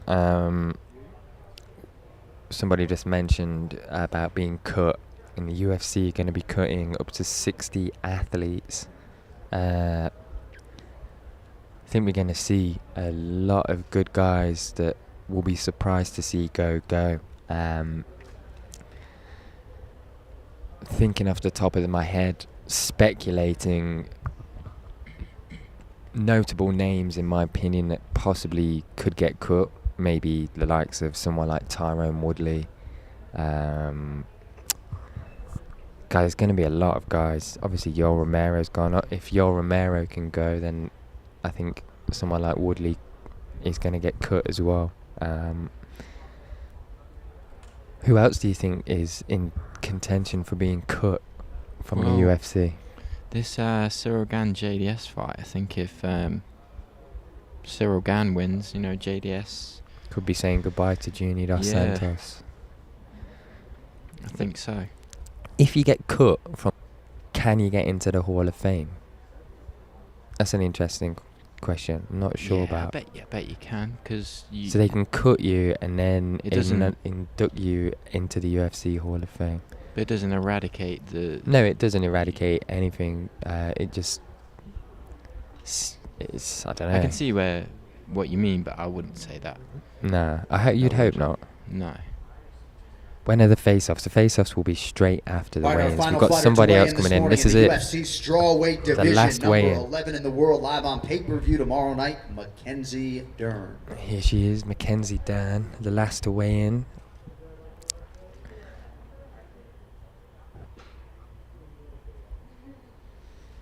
Nobody's needed a towel or anything, which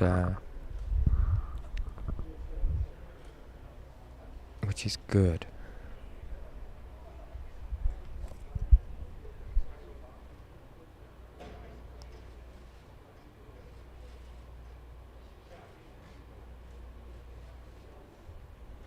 Good man, Victor.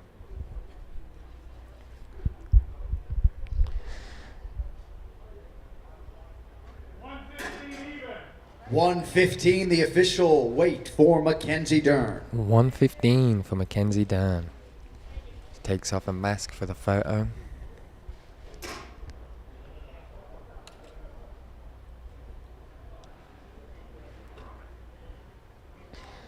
So, now everyone, the next few stages will be to take off the scale, take it off the stage, and get all the fighters in their orderly queues.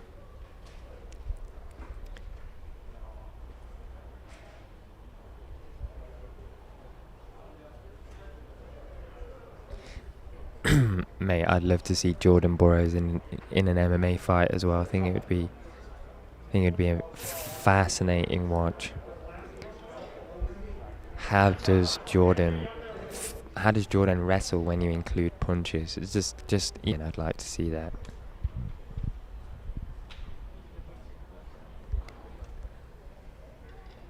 Yes, we'll be streaming the face-offs, so don't go anywhere, guys. Face-offs will be streamed from the same stream. Yeah, they should start. They should start in the next 5 minutes, I think. Do they not wait till 11 o'clock when everyone should have? Or once everyone's weighed in, they just Everyone's go ahead, weighed I guess, yeah. Yeah. So everybody is weighed in now. Nobody's missed weight. Everyone's done their job. Mm-hmm. It's been good to see. Tony Ferguson looked ripped up there today. Who looked the best, do you think, just from like physique point of view? I think Cub Swanson looked really good shape. Yeah, he did. He Good, did. Cyril Gain. Man, he's huge. I know, man. Couldn't fit him in the frame almost. Yeah, he is huge. Cyril obviously is a French athlete, and in France, ever so recently, they've had mixed martial arts as an illegal sport ever since a couple of months ago. I remember we were filming out at IMAF in Bahrain, which is it's the amateur kind of tournament, the grassroots kind of project that the UFC sponsor, and there was a lot of French athletes on there trying to like campaign and prove and to show, just why mixed martial arts is an art form and, not a brutal blood sport. So it's good to see all the French people respecting that and, moving Yeah. over and following suit. And now we're seeing the likes of people like Khabib Nurmagomedov, positioning for mixed martial arts to be in the Olympics. Yeah. So we're making a lot of headway in mixed martial arts, and that's great to see. It's great to see it happening worldwide as well. I think a Ciro Gan main event in Paris would be pretty cool. That would be cool. Yeah, UFC Paris. I think Francis Ngannou and Cyril Gane in France makes the most sense. Especially as Francis, moved to France, trained in France before coming over to the US. Well, even whilst he was in the UFC, he did that, but he seems to be mainly here now, doesn't he? Training out of Extreme Couture and UFC PI. Yeah. But yeah, I know Ngannou and Cyril Gane were previously teammates for a short amount of time, I think, as well. Yeah. They're not. I don't think they're very close anymore, but I'd love to see some of their sparring footage if there is any. Probably picked up on a Richter scale. Damn. For sure.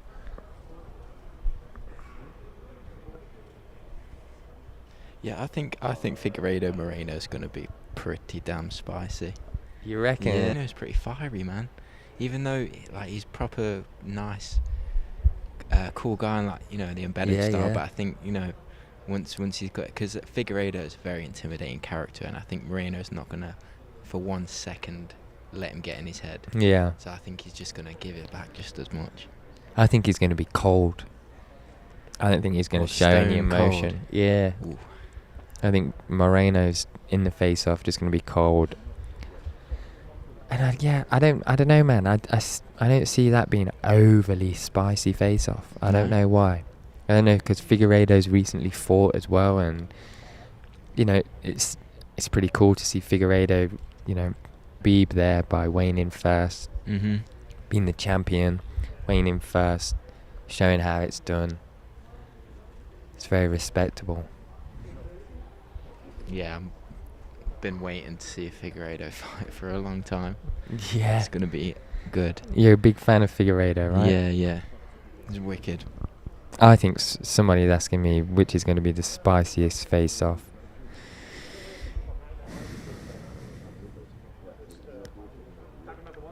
I really don't know. Tony Ferguson, Charles Oliveira is, if it's not spicy, it's going to be weird, and if it's not weird, it's going to be wacky. So I'm not sure. I'm not sure where that falls on the spice meter.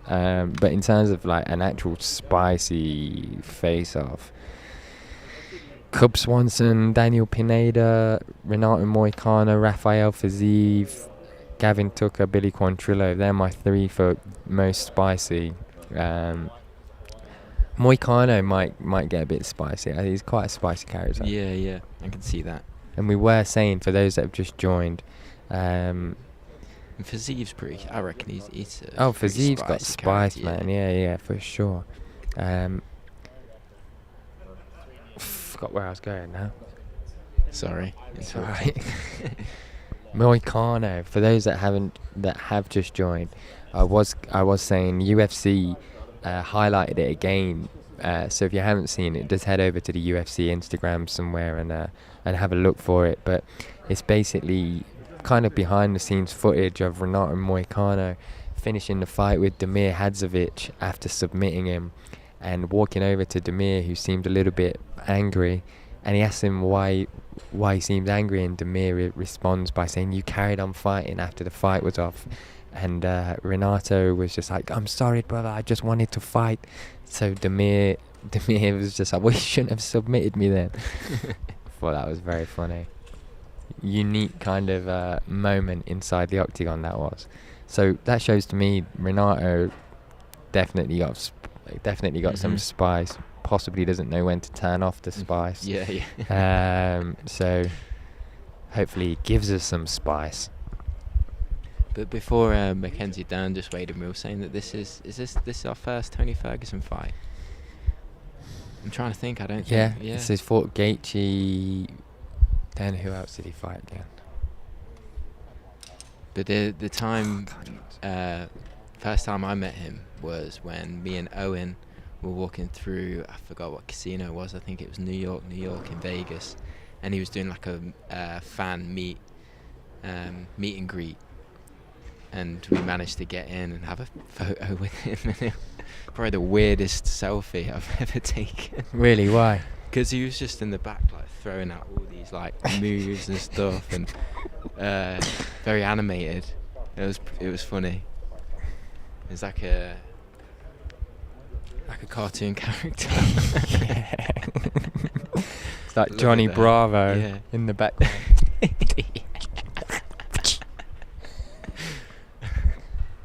He is actually quite very similar to Johnny Bravo in terms of his Yeah. mannerisms. If a cartoon can even have mannerisms. That is a good comparison, Johnny Bravo. I used to love that. Yeah, me too.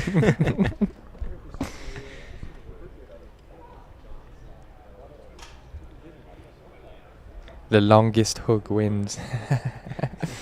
I like that.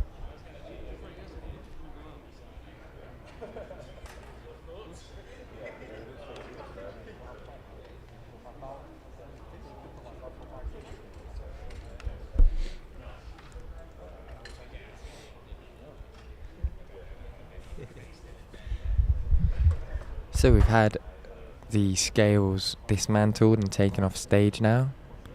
They're prepping everybody to get ready for these face-offs now, guys. So just keeping you a little bit updated with what I can see behind the scenes. Obviously, this isn't 100% accurate. I'm only guessing from what I can see.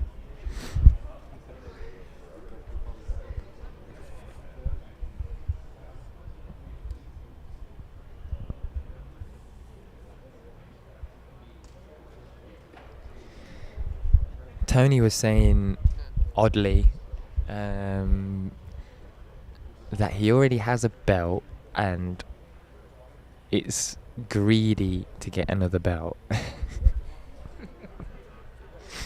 With a serious face as well. I'm not sure what to make of that comment. Whether he's just trying to be thought-provoking, I'm not sure. But in my opinion, I don't think it's greedy to go for another belt. He does have an interim belt, so I suppose it's not really the same as a proper championship belt, but he seems happy with it. Rightly so as well, because what he did do to pick up that gold was more than worth it, in my opinion, on that 12-fight win streak that he did go on, tearing the division apart. A lot of people have been saying that that's it for Tony Ferguson after the Gaethje fights, took too much damage. But Tony Ferguson is a different breed. So if anybody is going to be an anomaly, it will be Tony Ferguson. So hold on to your hat for that fight. Because I would like to see him as champion, to be honest, because like I said, he's had so many opportunities with facing Khabib, and they've always like been cancelled. Something's come up, and then I think if Tony wins this and McGregor beats Poirier and Khabib isn't coming back, I'd like to see Tony versus Conor for the belt. But then Dustin Poirier is a real problem for McGregor. This isn't the same Dustin that we saw in the featherweight division. This is a different Justin. This is an evolved Justin, a stronger Justin, a more well-rounded Justin, better boxer. yeah, Like everything. you think he proved that in the Dan Hooker fight as well. Like He did, yeah, you're absolutely that was right. an absolute war. One of Same my with the favourite Justin fights. Gaethje fight as well. Yeah. Same with the Gaethje fight. Yeah, lightweight division on fire.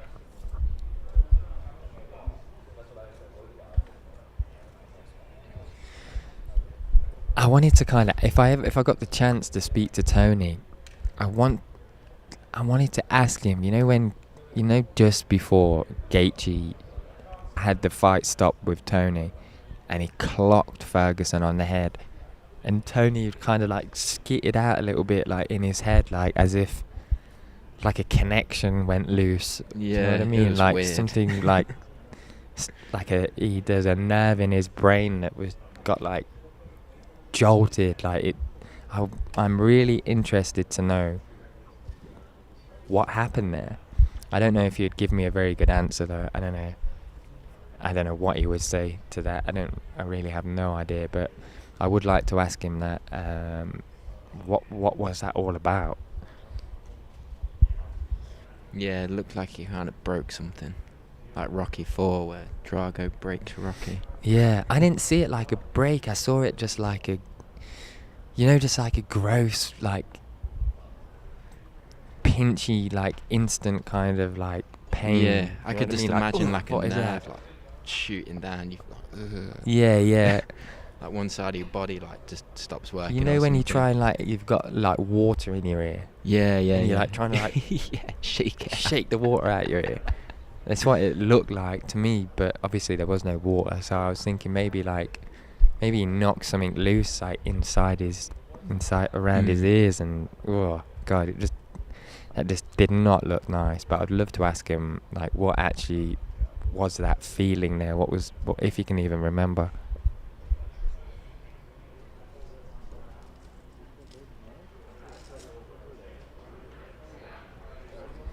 Hey Tim, yeah, I will be at the post-fight asking some questions, trying to ask some questions.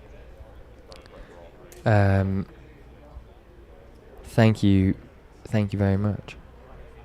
Dana did laugh, called me Buddy as well. Yes. Gonna try and get a howl ahead of him before we go.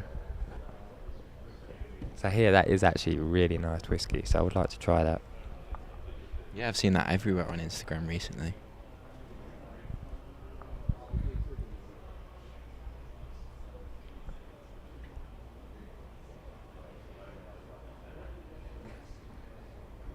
So what did you pick as your fight of the night again? Did you pick Ferguson Charles? I mean, it's the obvious one, right? Mm. Ferguson, Charles Oliveira for fight of the night, if it goes 3 rounds. Yeah, I do. Yeah, this probably is going to be fight of the night, isn't it? Or the Davison Figueredo, Brandon Monero. God, man, like literally everyone on here has the ability. Renato Moicano, Rafael Fiziev. I think Fiziev is going to give us some real good stuff to talk about from that fight. Cub Swanson, legend. We know he bangs. And he's got all the heart you could ever ask for in a fighter. And he's obviously fighting a very well-rounded Daniel Pineda. And that's got the potential to be fight of the night as well. Yeah, Fergs or Rafael Fiziev I'm going for fight of the night. Yeah, it's going to be some wars, definitely.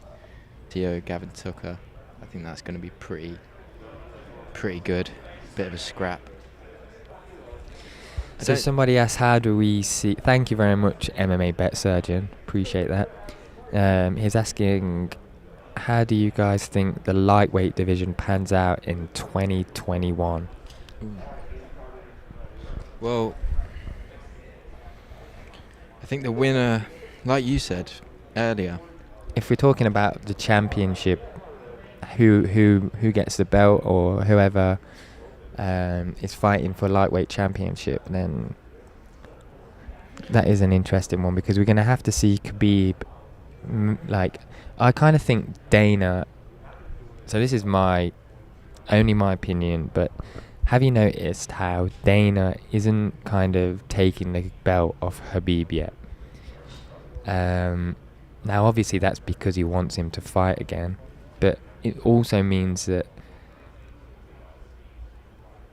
Khabib's going to have to like publicly give back the belt and, you know, call retirement once again if there is going to be another title fight in the lightweight division. So I think that's kind of a tactical move from Dana, you know, giving him some time, letting him think about it. And then you're going to have people like Conor McGregor and Dustin Poirier putting pressure on Khabib to make another public decision which would give the belt back or keep the belt with Khabib. When it comes to that point, I think we're probably going to see Khabib relinquish the belt.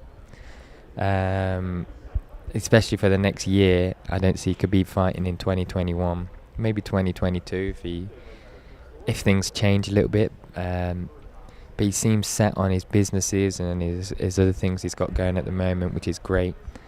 But when Khabib relinquishes the belt, which would probably be, in my guess, is around March, April time next year,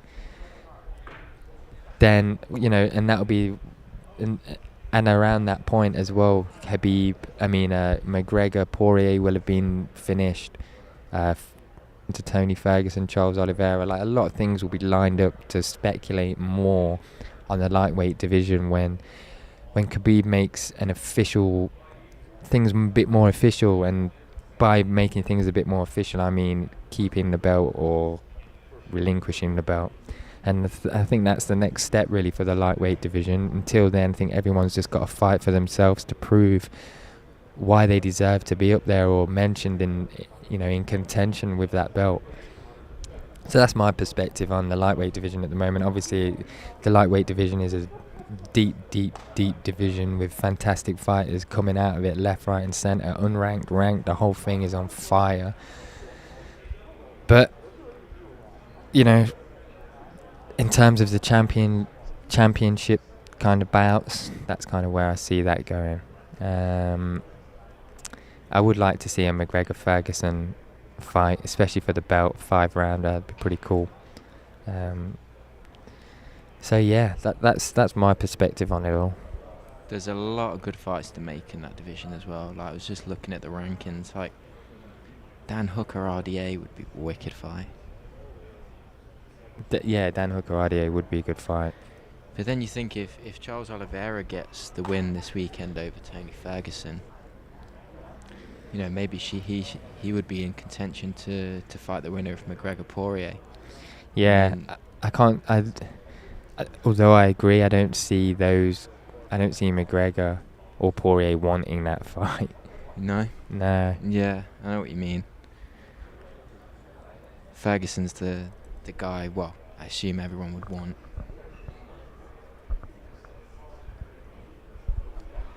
But yeah, like you said, McGregor Poirier, it's hard to say because Poirier's much better fighter than he was when he fought McGregor the first time. So, I'm sure a lot of people are backing McGregor, but I wouldn't write Dustin out at all. No, I wouldn't write Dustin out. Dustin is a brawler, but I think he's much more of a calm, composed individual than he used to be inside the octagon. I think that's where to fight with McGregor pays dividends.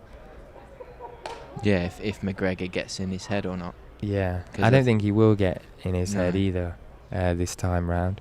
I actually see there's kind of like been a little bit of a rebirth of McGregor where ever since all the, the bad stuff started like happening one after the other, he seems to have taken on a kind of a different character at UFC events where he's a bit more, relaxed, happy to be there and like a bit more friendly with his opponents. At least certainly he was with Cowboy Cerrone, which is the latest fight that we have to look back on to give any understanding on. Yeah, he was very he was a bit tame in the build up to fight week, and then the face-offs. That was when he kind of got in Cowboy's face, and I feel like it was tactical in the way he did it because he was kind of just letting it like fizzle, and then at like the last minute in his face, and it just kind of made Cowboy probably a lot less confident than and felt like it wasn't as friendly as he thought it was going to be. Yeah, for sure. I kind of think as well that like, if I'm completely honest, I don't actually think Cowboy is afraid of McGregor or finds him personally too intimidating. I think it's the crowd that McGregor brings, the anticipation to the bout that McGregor brings, the eyes that McGregor brings. I think it's those were the crippling points for Cowboy Cerrone in that fight, which I thought was quite interesting in hindsight. Yeah, for sure, and that's why I think, like, obviously McGregor's not fought since the pandemic, because why would you have a McGregor fight without a crowd? Yeah, I know. That's a massive. But then why would you have a Mike Tyson fight without a crowd? You know what I mean? There's tons and True. tons of fights that are happening without crowds. Why does McGregor, like, who cares about the crowd, really, ultimately? Like, I mean, I do care about the crowd, but, like, Kind of got used it's not to really the be-all and end-all for a fight. You know what I mean? I mean, obviously I get it from a business perspective and gate money and things like that, and, you know, anticipation to go to the event will, like, it creates, like, trending, you know, trending data.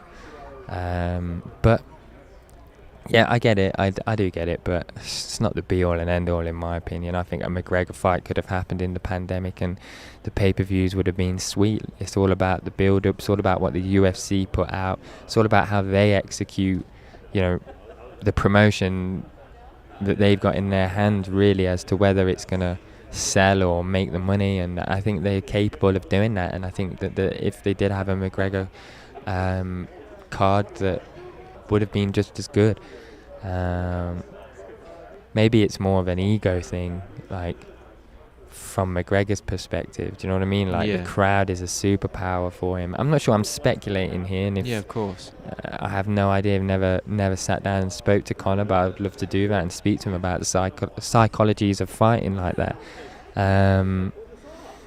Certainly not hating, just talking, like, from a standpoint that I can see things happening. And I think if you are Conor McGregor and you have fought with crowds like you've fought, that does your mental game, does something to your confidence, and then to go on a bit of a downward hill with press and media and things like that, and, you know, losing a bit of fanfare here and there, and then to go into a fight with no fans, I think that could affect your ego if your ego is strong. But that's my opinion. I don't. Whether it's true or not is a different thing. I think it's probably true, but whether it really has affected McGregor like that is a completely different thing, because I think everyone's different. Yeah, see, I don't think it would be McGregor. So McGregor strikes me as the kind of person who would fight without a crowd. I think that would be more due to the UFC wanting to put a McGregor fight on. Well, this McGregor card that's happening in Abu Dhabi is going to have fans, apparently, so it's going to be the first UFC card with fans again. Will be in Abu Dhabi at Fight Island. I know Dana White's looking to turn that into a proper frenzy. Pool parties, concerts. I'm not sure how that's plan on working out, but if there's a place in the world where you can do that kind of stuff, it is Abu Dhabi. Yeah, and that fight week looks amazing as well. Is it Holloway is on the first fight? Yeah, Holloway. I don't know if that's in is it not? Fight Island.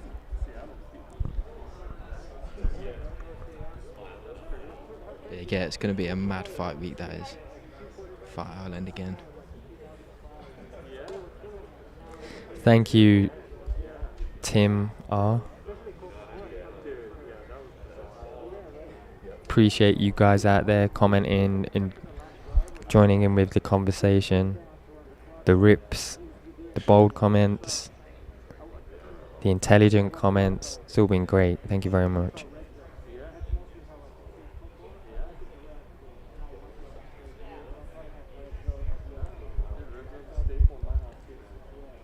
So I'm not sure why there's a hold up with these face-offs. I think they usually wait till 11, because 9 till 11 is when everyone can weigh in, so I assume they just stick to the schedule. So once 11 o'clock comes, that's when they can do the face-offs.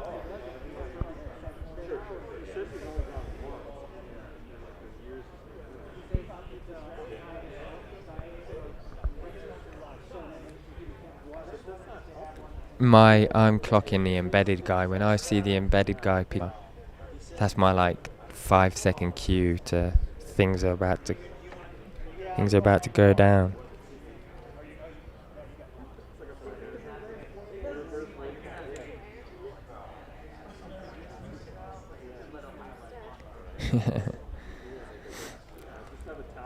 BH, I think BH must have gone straight to the beginning of the video to watch. Everybody's made weight key for the beef. We're just about to step off into the face-offs now. Some of the lights just changed there, threw me off. But yeah, everyone's weighed in good, man.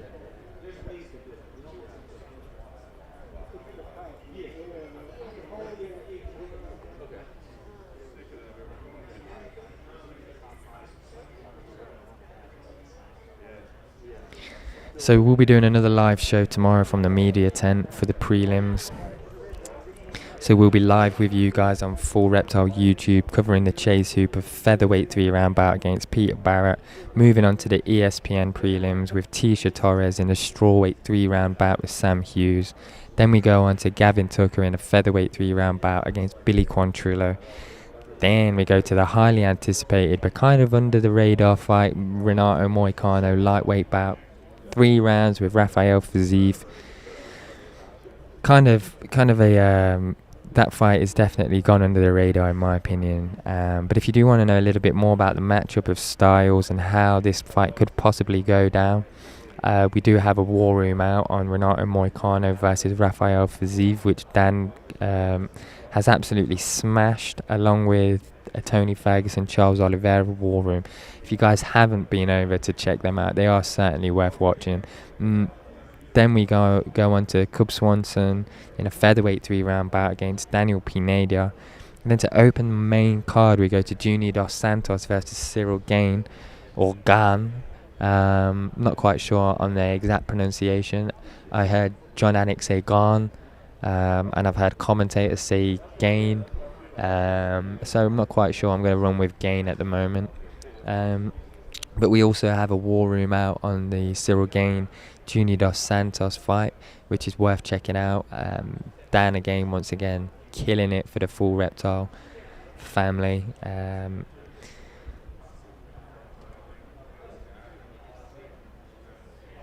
So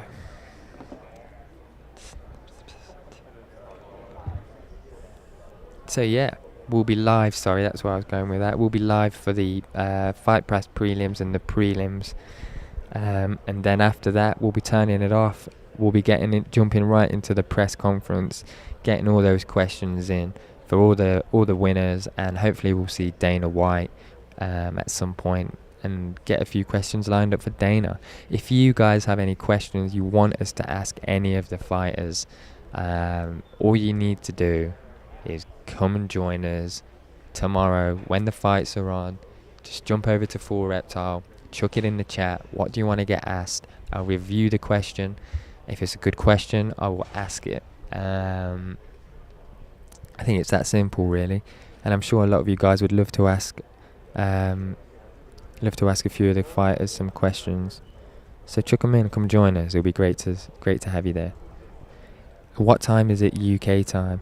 UK time, I'm not exactly sure, to be honest with you, Keith the Beef, but we'll be starting probably about 10 minutes before the very first fight, which is Chase Hooper, Peter Barrett. That's a Fight Pass prelim as well, so be wary of that, because I know a lot of people expect to see some fights and they miss them because they were on Fight Pass and they didn't quite understand that a couple of the fights off the card are actually only hosted on Fight Pass, and then the rest of the prelims go straight through to ESPN. So I found out a few people weren't quite aware that was going on. So just letting you know there. So get Fight Pass if you haven't got Fight Pass. It's worth it.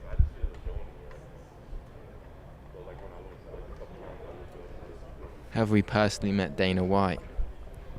Well, you have a couple of times. On Fight Island. Yeah, we have. Cool guy. Man, if you ask Tony what was going through his brain last fight, that would be valid. Well, I did mention that I was kind of interested in asking Tony Ferguson if he does win.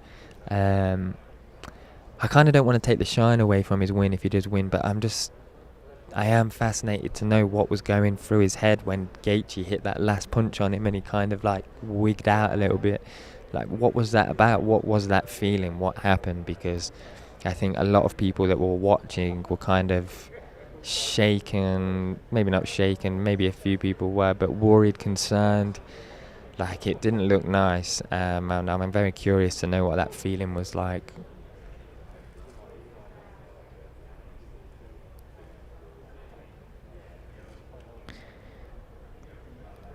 Yeah, we'll get a reaction. I'm not specifically looking for a reaction, though. I would actually like a good response to that question. He'd probably be, hold on, motherfucker. Whoa. I'm talking, brother. I think it'd be amazing to interview him. Like, you'd probably only have to ask one question and you'd probably get half an hour's worth of... Yeah.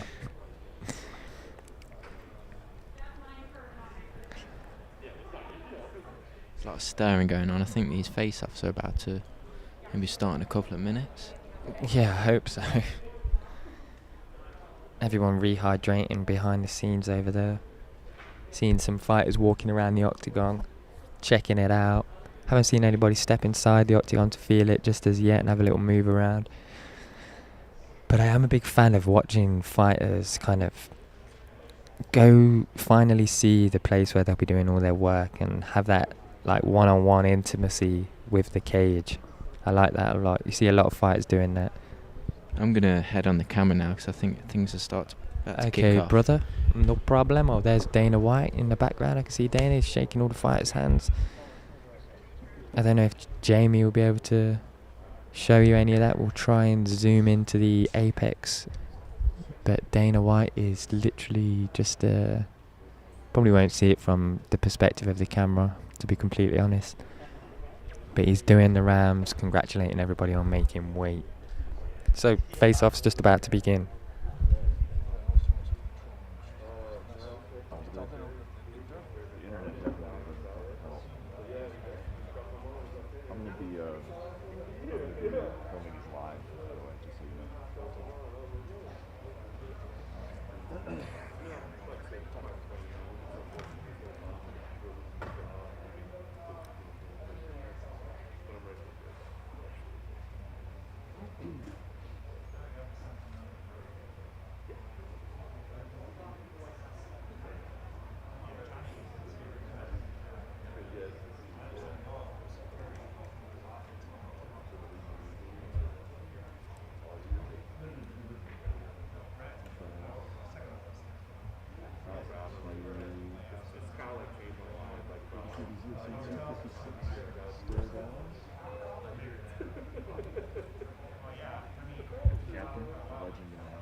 There's Chase Hooper taking off his jumper.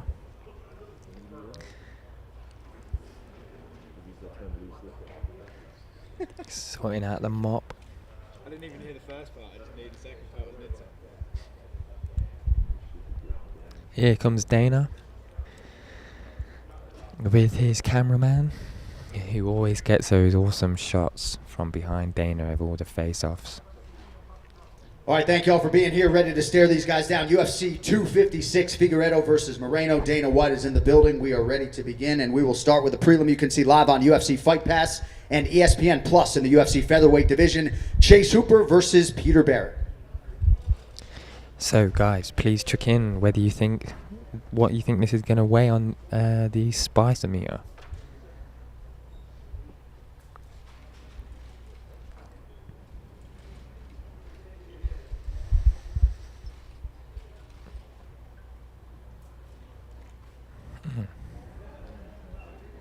Interesting. All right, these next four prelims you can see live on ESPN2. First out of the chute in the strawweight division, 10th ranked Tecia Torres versus Sam Hughes. Here's Tecia Torres, Sam Hughes coming up now.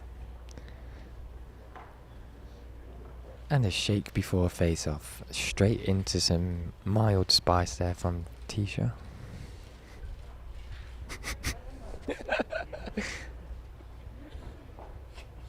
Some golf All right, next up, back to the commentary UFC for you. featherweight division, Gavin Tucker versus Billy Quarantillo. Gavin Tucker versus Billy Quarantillo now. Billy pacing onto the stage. A shake beforehand and straight into the face-off.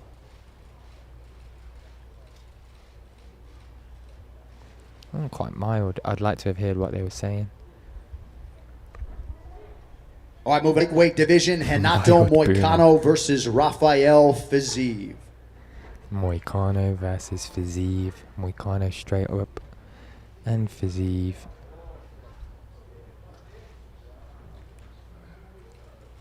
A shake of hands before face-off.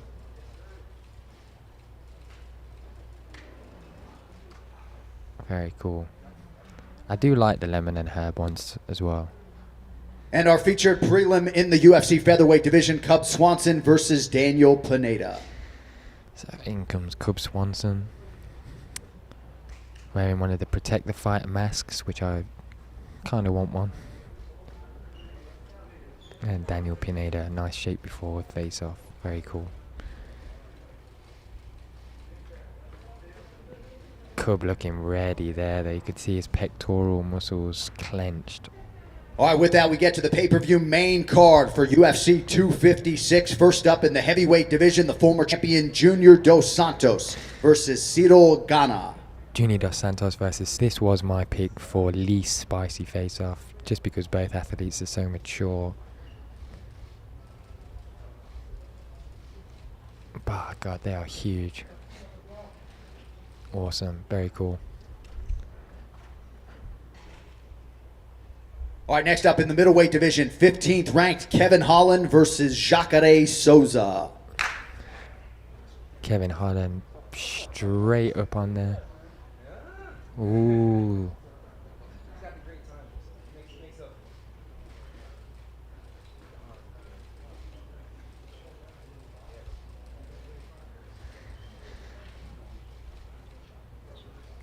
Respect there from both athletes, very cool.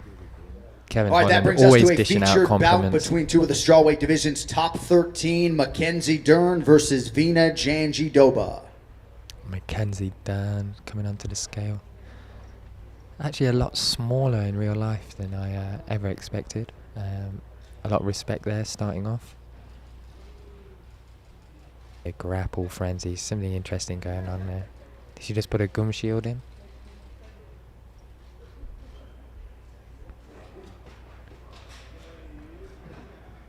All right, now to the co-main event featuring two of the best lightweights in the world, the former interim champion Tony Ferguson versus Charles Dubronk's Oliveira. The moment we've all been waiting for. Here we go. Tony Ferguson comes onto the stage. Charles Oliveira straight up there as well. Good shake of hands.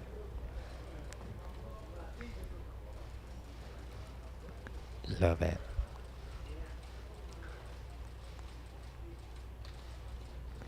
I can't think of a more scary individual than Tony Ferguson to fight under these circumstances. He even lets Charles Oliveira down the stairs before. And our main event for UFC 256 for the undisputed UFC Flyweight Championship of the World, Davison Figueiredo versus the #1 contender, Brandon Moreno.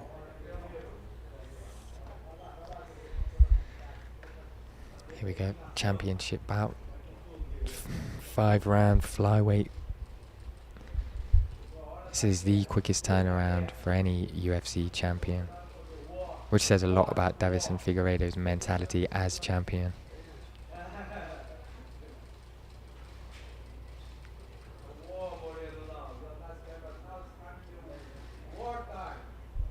Okay, that was All right, that was quite UFC spicy. 256 is official. One more slate. We'll see you tomorrow night. That was quite spicy. I enjoyed that. It was like a creeper, that was. Very cool. Thank you ever so much for joining us at these full Reptile weigh-ins. We appreciate you all. We appreciate you all. We've had a great time here. Enjoyed all the banter from you guys. Thank you very much for it all. Enjoyed all the comments, all the topics of discussion, everything that you guys have been doing in the chat. It's been great. It's been great to be following. So thanks ever so much again for joining.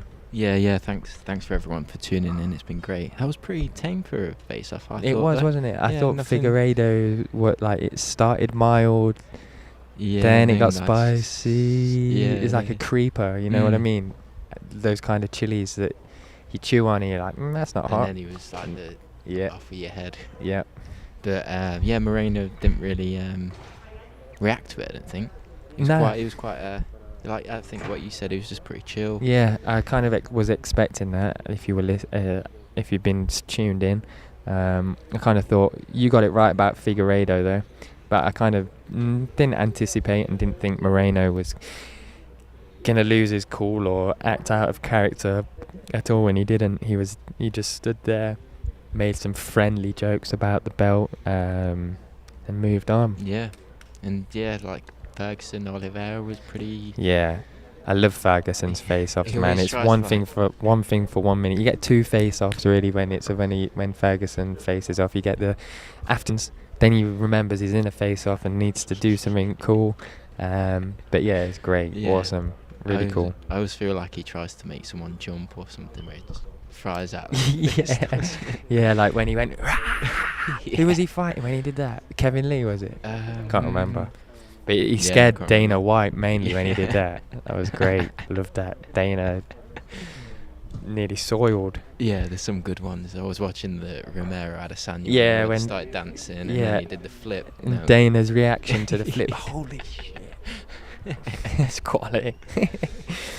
Awesome. Yeah, very respectful between every fighter, I think. Yeah. It's good. Thank you again, guys, for tuning in. We really appreciate you. We're going to cut the stream now, and we're going to get cutting up the stream, get a few little highlights and clips out, face-offs, the standard stuff. So thank you ever so much for tuning in once again. We really appreciate you. And I am going to close off this just by letting you all know that if you do want to see some exclusive content that will be going on Full Reptile very shortly, then please head over to Raptors MMA on Instagram, where you can stay one step ahead of the game on Full Reptile content, that is.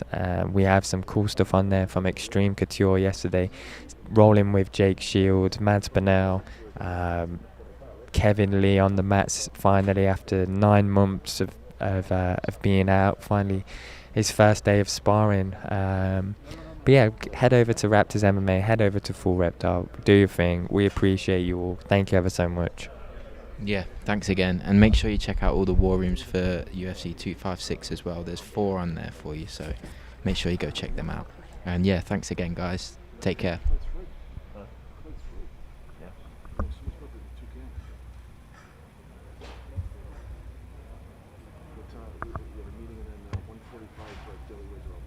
Yeah. I might need to run, dude.